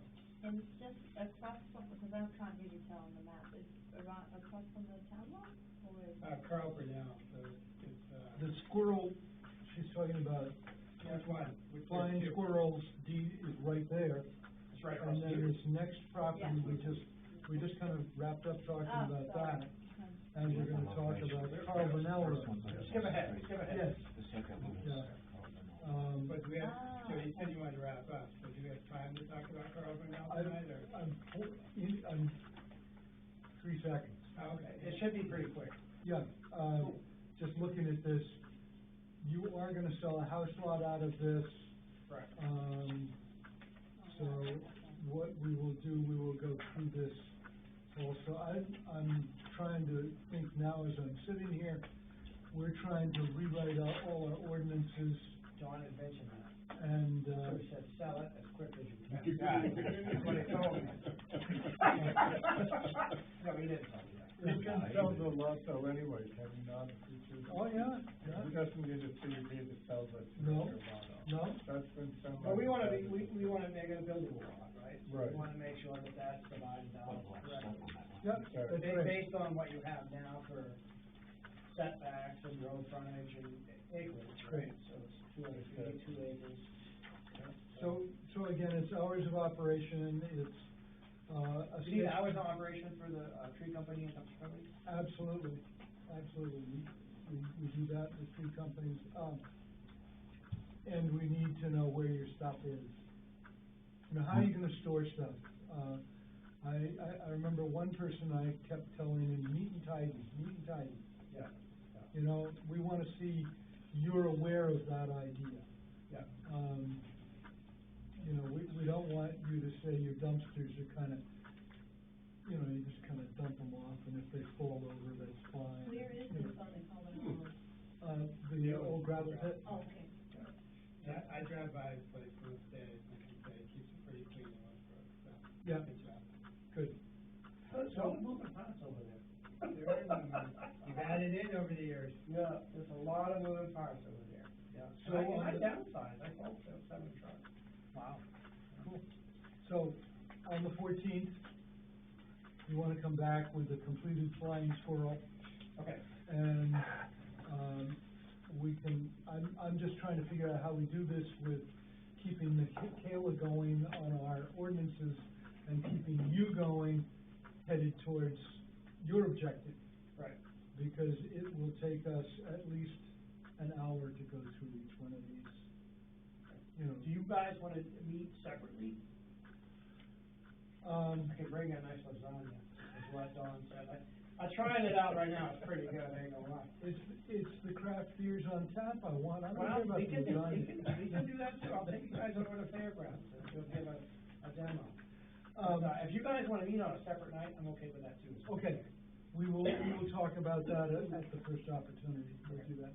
Yeah, just let me know, and then I'll get you, a better sketch for the gravel pit. So it may be half an hour we'll need on each item Okay, next time, and we'll set up site visits usually on a Saturday morning, 9 o'clock, 10 o'clock, somewhere. you want me available for that, or? Oh, yes. Okay.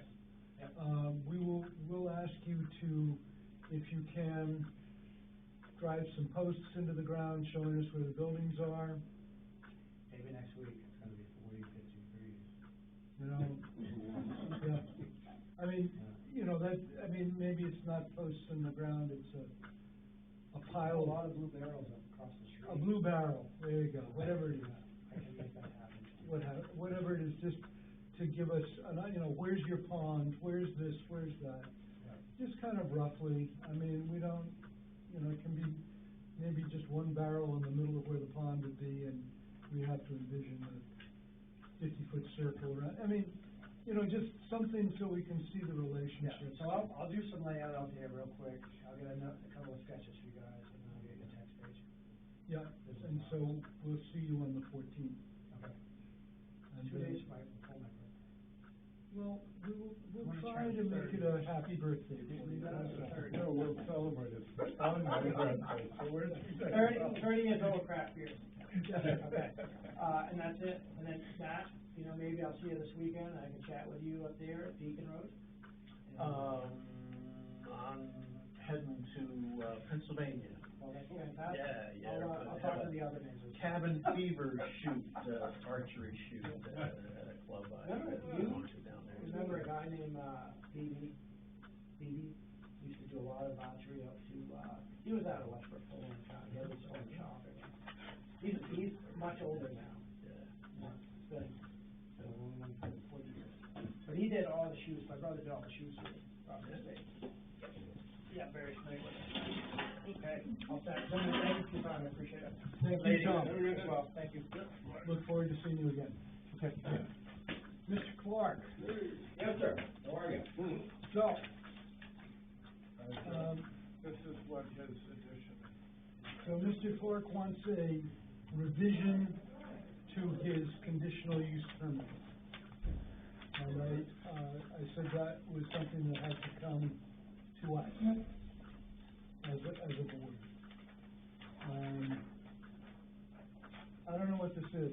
I don't know what I'm looking at, because I need to know Here's what it is. what we granted and then. You granted this, Yeah, I wanna put a 30 by 54 office next to it. so this is But in no back change to the behind the nature of building the that's there. It's gonna be right here, right by the green here. I can make it. So is this building coming down?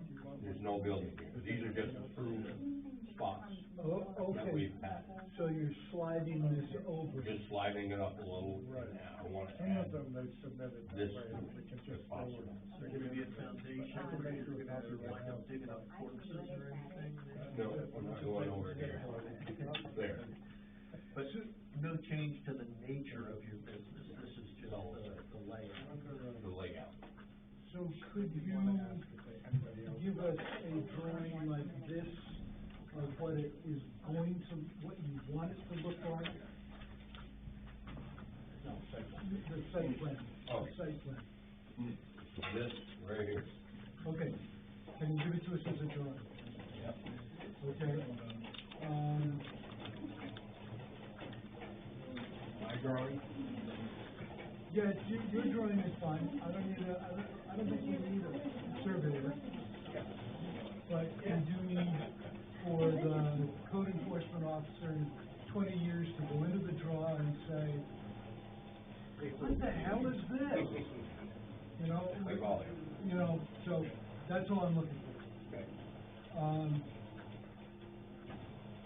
And then, 1,620 extra square feet. We were gonna put the office inside the building, yep, but we've got so many trucks now, we need it for trucks and material. great, didn't I tell you to go forth and prosper? Yeah. We're on our way. So, we will then need to go through the whole shebang. I don't think I need another site visit. Do we need to do a site visit? So do we gotta go through the 3-month thing again, where we all, We don't need to go through the 3 months. How can we shorten this up? We don't need here's, We don't need a site visit. here's my other concern. Yep, I gotta give this guy, Morton Building, an answer by the end of February, okay. and a deposit, That's a week. and I'm gonna lose 6%. So that's a week. We may not even do this year, Yep. build the building. My main concern is when I pour this foundation, I wanna pour that too. We may not be able to afford to build this part.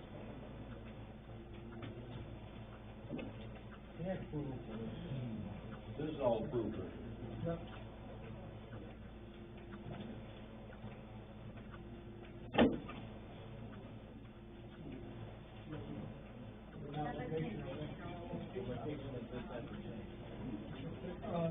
We allowed him some wiggle room in where he's Right here. This is not the scale. All of this is on there. Yeah, everything's gonna be right. Nothing here. Proposed it here to start. And when I came in this time, I said, well, we're gonna put it here or here, so we wouldn't have to make another trip if we changed our mind again, or if my boys changed their mind again. Then we threw the pole barns in. Since we haven't done any of that, You know, any of these. the reality is that,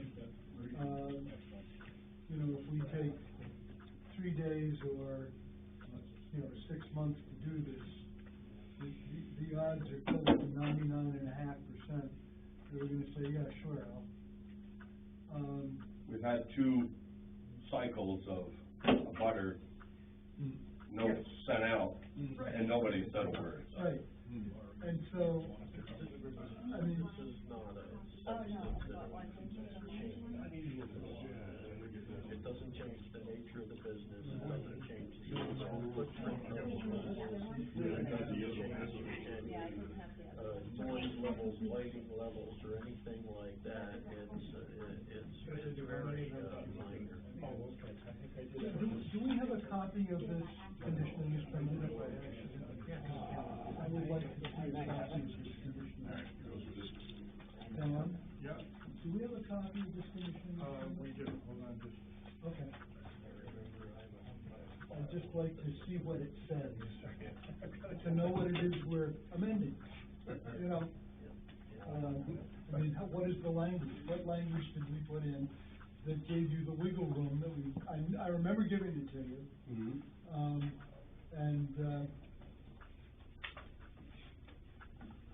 Yeah?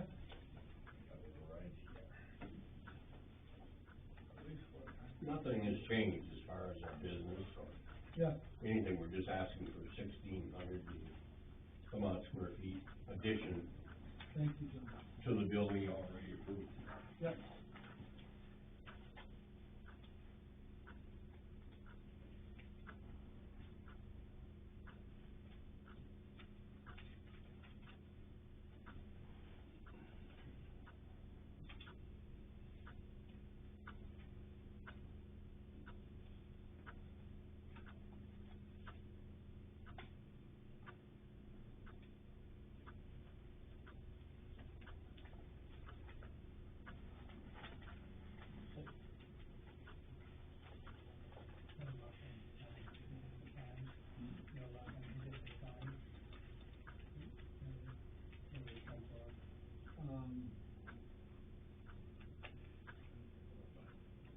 How do people want to handle this?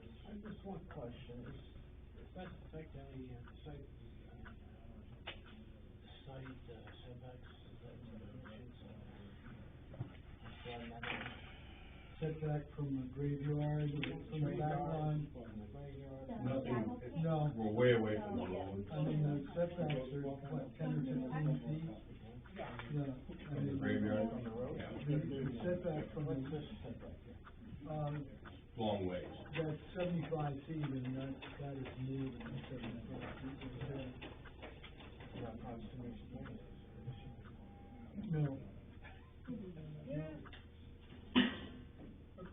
So if anybody wants to come up with a motion, I can move ahead. Actually, you won't hardly even see that building with the mound and the graveyard. Graveyard there, no. Do you see it all I, in any way? I don't see it.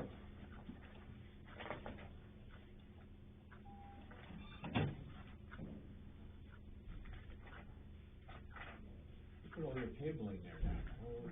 You stack a lot of cabling right there. So where's all that going? All over. First Light, Oxford County. Where do you store it on site? Pardon? Where do you store your cable on site? So there were Because it's three storing it right here options now. for the Yeah. location of the Right, shop. so where are you gonna take this cable? Well, hopefully we're gonna put it behind this building under the lean-to. We approved three options. That's our plan. And he's modifying it to put it in an alternate location. Yeah. So our modification would be to allow 4 options instead of 3. Okay. Oh, in the back of that building? Yeah, so This building. So if He's he adding draws, on- if, this right? is what we allowed, and he's putting this on too. So if our motion is to modify to allow 4 options for the existing 5-bay shop with the additional 1,500 square feet as proposed on said Yes. drawing, Yes, we've covered the But, modification, there you correct? go, there you go, yeah. And we've impacted no other conditions. None of these other conditions are impacted by that change. Did you get the language there? No, I didn't get it. I'll make it an emotion, but on the conditions, no other condition would be impacted by that change. So it really is isolated to that one modification. 1,622. So what I would propose we do, if the board adopts this, would be how you have these locations in 3 options, would be in your own hand, you draw the 4. On the 3 that exist, you draw the little extra piece, and that's our modified. No, change. We can have a revised, sketch site plan. that. And then It just- this gets include that changed with to the- say 4 options for the location of 5-day shop with additional, 1,500. 1,620. 1,600 We square can feet shop. prepare the resolution, so we won't sign it until we get the map. I can give you a map for it. But in theory, that's We all won't we're meet till the doing. 14th. Yeah. We can We do the won't sign motion. it until the But we 14th can anyhow. do it by motion. You'll come back to us. Okay. Yeah. But if we adopt by motion, he can We can move ahead. proceed with your 6% Foundation. and Yep. all that. Well, then it'll take us, due time to put together The the paperwork resolution, and heavy. we'll have it for the next meeting to sign it. But we can figure, Sounds good, so we can get the foundation in and won't lose my 6%. Right, there you go. so you make the motion? That's what I propose, Yep. David. I'm abstaining. I'm just gonna abstain from the whole thing. Okay, because am I violating something? No, You just don't feel like it? just abstain. I'm up for it. He does this I'm with sometimes. Bob, I'm with Bob over It here. makes me work, like, Yeah, I don't think, I I'm mean, trying to Yeah, no, problem solve, but I sounds wanna make good. sure we're doing what we should be doing. I don't have any feelings one way or another. Okay, So we got a motion, we have a second. Second. And, We have a vote? is there any further discussion? All those in favor? All those opposed? All those abstaining? Okay, very good. So, let's just keep in touch with Dawn to get this I will. the revised, and then you'll. properly done. Can I pull a permit now, or I gotta wait till the 14th? You can pull the permit. Yeah, he needs to pour a foundation. Yes, so he needs the permit from Don, which he can get based on our vote. Yeah, Okay. yeah. You said I can give them the permit? Yes, For foundation. Okay. and that Not would for the be, building? I seriously. That's yours, this one. yeah. Go forth and prosper. Thank you. I just bring you the map on the 14th? So what I want to, Okay, thank you very much. what your new map should do is let me be specific so it matches our motion. The new map that you give us, No, I mean. keep everything how you have it now, put the building where you're really gonna put it now. So there are 4 locations options, and on the 3 or 2 that. There's only 2. So There's you're 3. gonna add it where it goes, where you're putting it now, for real. But on these that exist on your sketch already, add the 1,620 square feet to these buildings, because they're not on there now. So it shows this. These don't exist. None of this exists. I know, it exists on the plan, because your conditions say Oh. 3 options. Oh, okay, I I want see your what you're plan to show 3 options with the 1,600 square feet piece put on each On of the these. 3 options. On these. You got it. Gotcha. So your plan comes back with 3 options that include the 1,620, and one of those 3 is where you're really putting it. Perfect. Then we're good. Yeah. Does that make sense? Does. Okay. Okay, thanks, guys. You're welcome. Appreciate it. Bye. Tell you what I just said? Draft it out. So right now, what we're doing, so I tried to make it easy. So all we're doing, if you look at the existing permit, and see where it says 3 options of a location of a 5-day shop, that stays exactly the same. The modification is it adds 1,600 square feet attached for the office. That's it. He's bringing back a map that's gonna have 3 options of the 5-bay garage with the 1,620 attached, and one of those options is where he's really pointing. It's that easy. Great, thank you. Problem solved. Thank you. Sometimes you just gotta solve the problem. I hate costing people money for no reason. Right, exactly. But we also need to follow the rules, Yep. so I was trying, and then David made me nervous. I wasn't even listening, so Okay. I didn't like the idea from the start, so I just backed out and said, he yelled, figured it out. So, I have that problem. Don Sharp wanted to talk about, continuation of discussion we had with David Taylor about turning a building from a single-family residence into a double-family residence. And I think constitution we had when Taylor was in here was, he called it multi-family dwelling. We went to the requirements for multi-family dwelling, which is you had to add an additional 100 feet to the 200. Right. You go back to the definition for multi-family, it's more than 2 units. 3 or more, I think. It's 3 or more, I think that's the way exactly where it's worded. Yeah. 3 or more units is multi-family. He's only put it 2 in. He's making one into I two. think he made the mistake by calling it a multi-family project. It's clear what the rules are for a single family being, Did they make it up? and it's similar. It We make a spells it out copy- for we make a copy of 3 it. family or more, it spells it out for 1 family. Look at the definition And it's of right on two. dwelling multi-family. In subdivision? No, it might be. We can make it. Definition of dwelling multi-family. One or more buildings used for residential occupancy by 2 families, each living independently of the other. Excellent. Multi-family. That's multifamily. No, it's 3 or more is a multi-family. 3 or That's a more is duplex. multi-family. Or 2. I just read it. I don't know what you're saying. What you're reading. I don't know what you're reading. It says dwelling multifamily, 1 or more buildings used for residential occupancy by more than 2 More than families. 2. More than 2. More than 2. More than Each 2. living independently of the other. More than 2. More than for two. sure. Yeah. And so 2 family is a building used for residential occupancy by not more than 2 families living independently.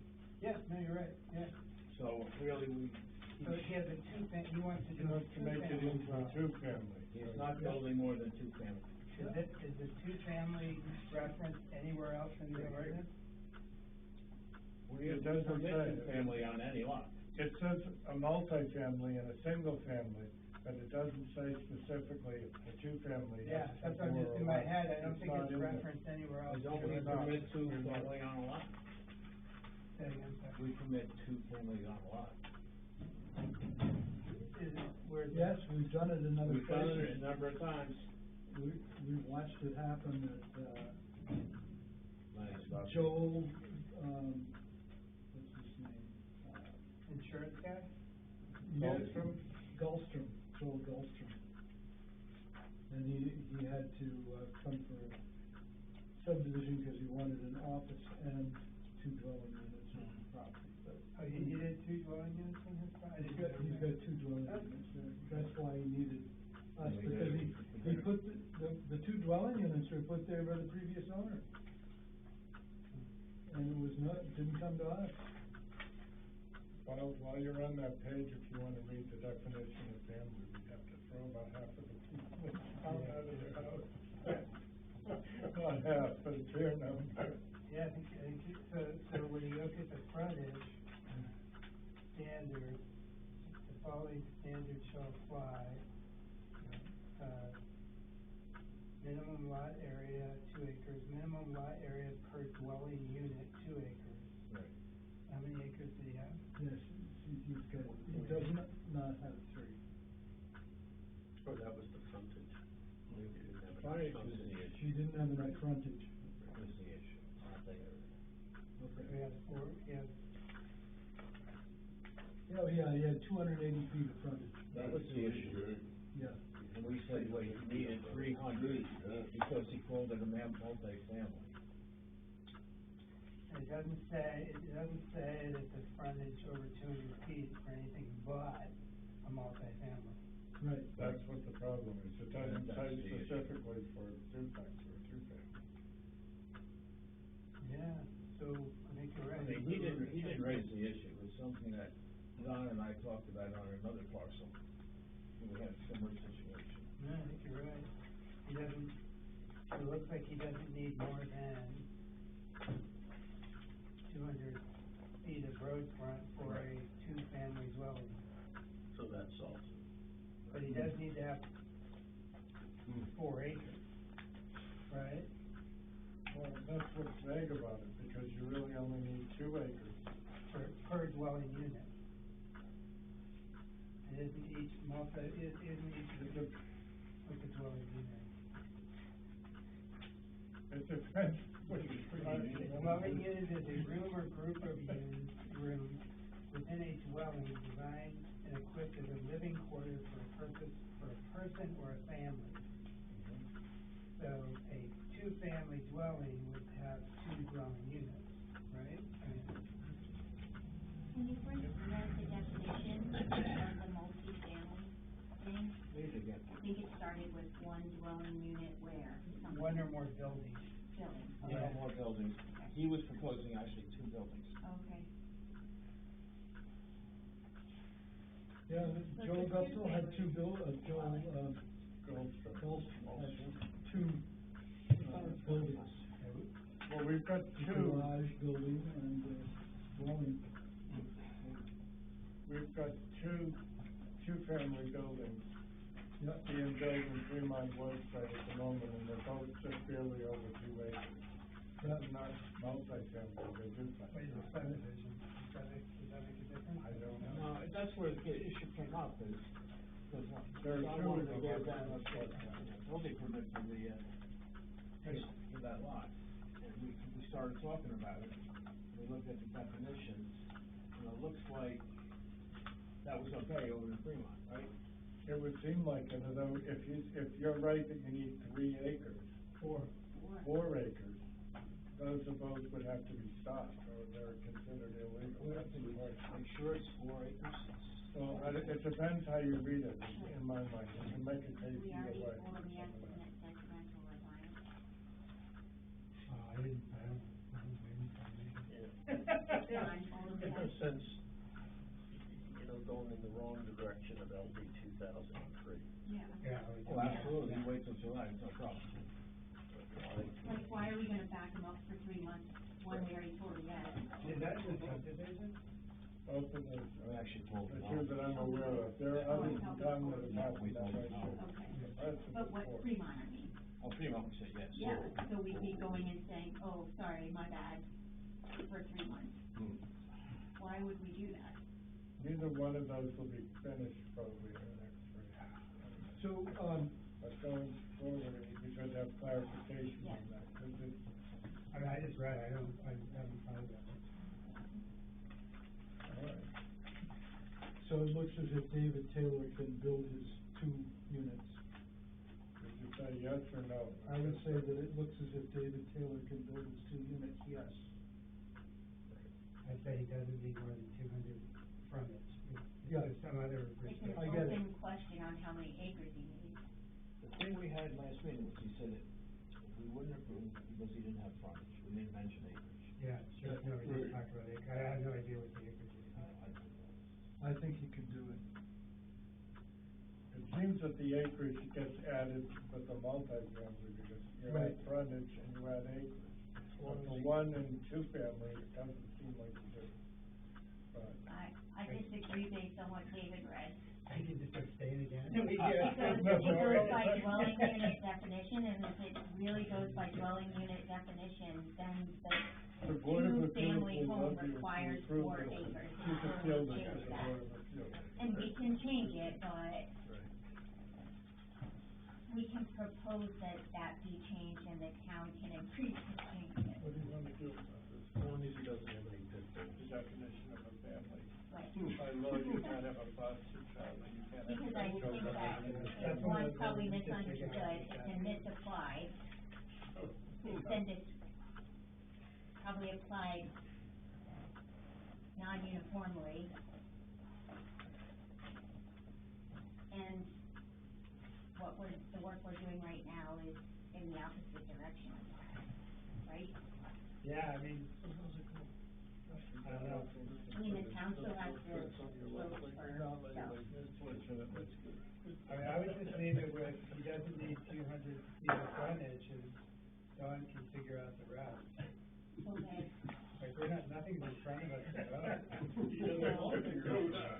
The thing is, without a clear definition, and I think Michaela's straightening out a lot of that.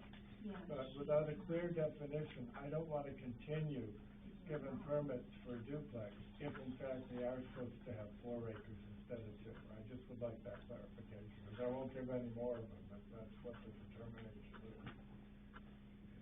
It's one of those areas where you can make a case either way, the way I look at it. I mean, I guess what that thing, it's all looking at me, I would pose the question and we can think about it and talk about it and have it on the agenda for next meeting and figure it out at next meeting, but I mean.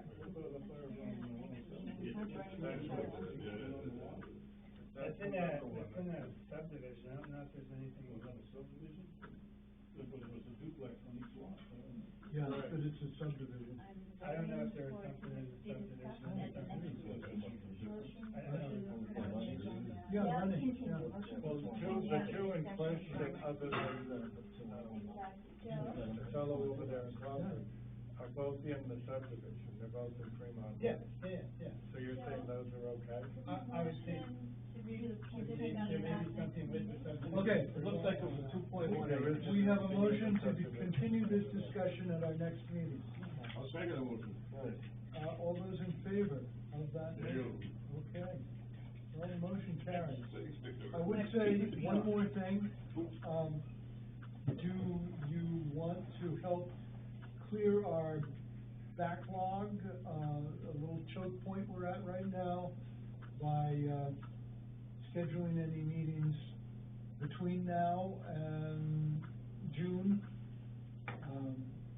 so that we could help Tom, for instance, get his business up and going here in Baldwin?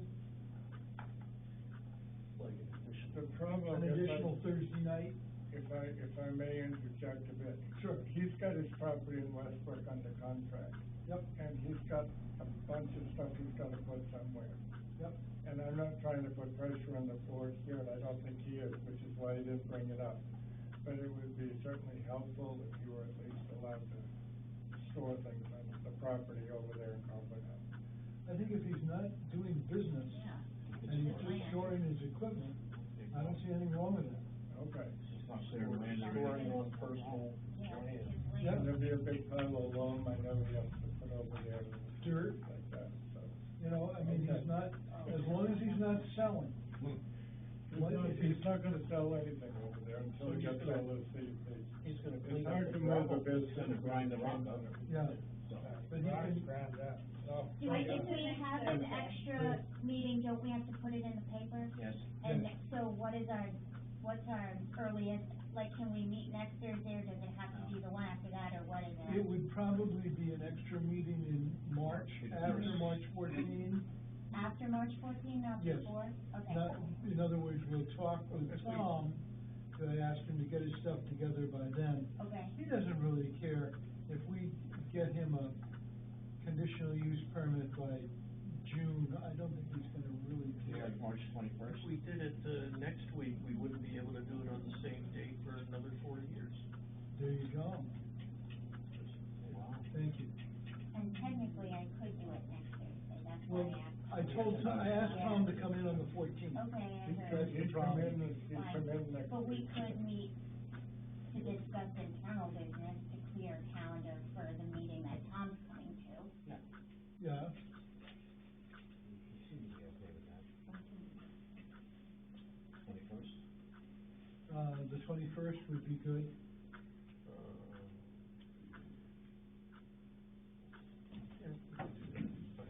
So we would meet like 3 weeks in a row in March? Mm. Is that, we're talking about meeting 3 weeks in a row in March? That's what it is. Yes, Okay, I'll do my best. okay. Thank you. I never know, so, Yeah. but I will give it, Clients come first. well, Planning board always Not comes always my first, David, choice. you know that. Clients come first for me. If I can make money versus lose money. Yeah. So, Don Sharp, will you take care of getting that in the shopping guide? I will. I have talked about changing our bylaws, and I think this is pointing out again the need to change our bylaws. I wonder becoming modern doesn't mean not putting things in the shopping guide anymore. Like Pub- website, Publishing them on the town website instead. it would help us be more nimble. But it would also reach more people. I don't know if people even look at the shopping It guide. that also much wouldn't anymore. cost the You have to town send money. out public notice? I think we have to look at the land use selectmen, ordinance requires. the selectmen chose the shopping guide as the public record. Method. I think. Didn't you change that, I- come away from it, I thought it was somewhere in some rule that you had. well, we had a policy and we changed that. Oh, you did change it? Right, Okay. they changed it a couple of weeks Oh, ago. that's great. We And had there's problems also with making no cost. mistakes, we had problems with, I don't The think shopping When we guide, need it. making mistakes, publishing the wrong date. Not even the shopping. Oh, come on. I think Yeah, most people too probably often. go to the Facebook page anyway, rather than. Yeah. My only point was, I think we have to follow whatever they say is the publication of choice for the town. Okay, well, I think it's, Question for the you. internet. Do we have to notify Jason? That people drive by, that sign. yeah. People To- look at to that what? sign. Oh, yeah. Oh, to the, Yeah. okay, so what would we accomplish for work?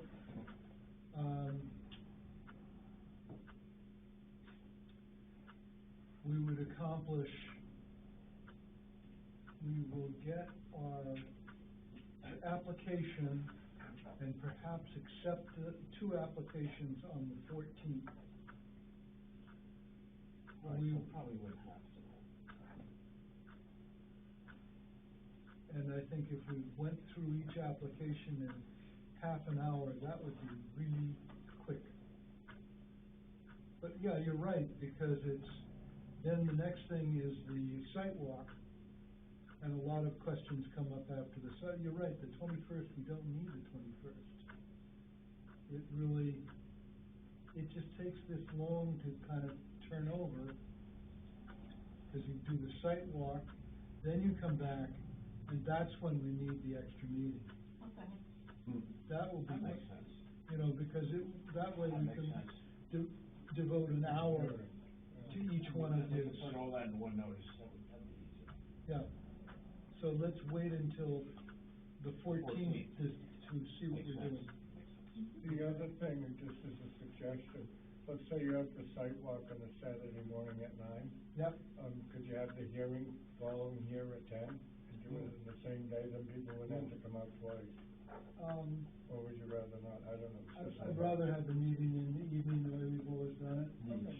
I also like the idea of stretching it out a little bit there, because people go on the sidewalk, and then they talk to their neighbors, then they talk to each other, and maybe you get more or less people, depending on what they thought of the job, you know? So I think time is a good thing. Move to adjourn? Yeah. We have a motion to adjourn. Second. Second, and a motion to adjourn is not. You gotta taken. play with it. Yeah, no, that was a motion We had a to motion. continue the discussion. Oh. So, all those in favor of adjourning?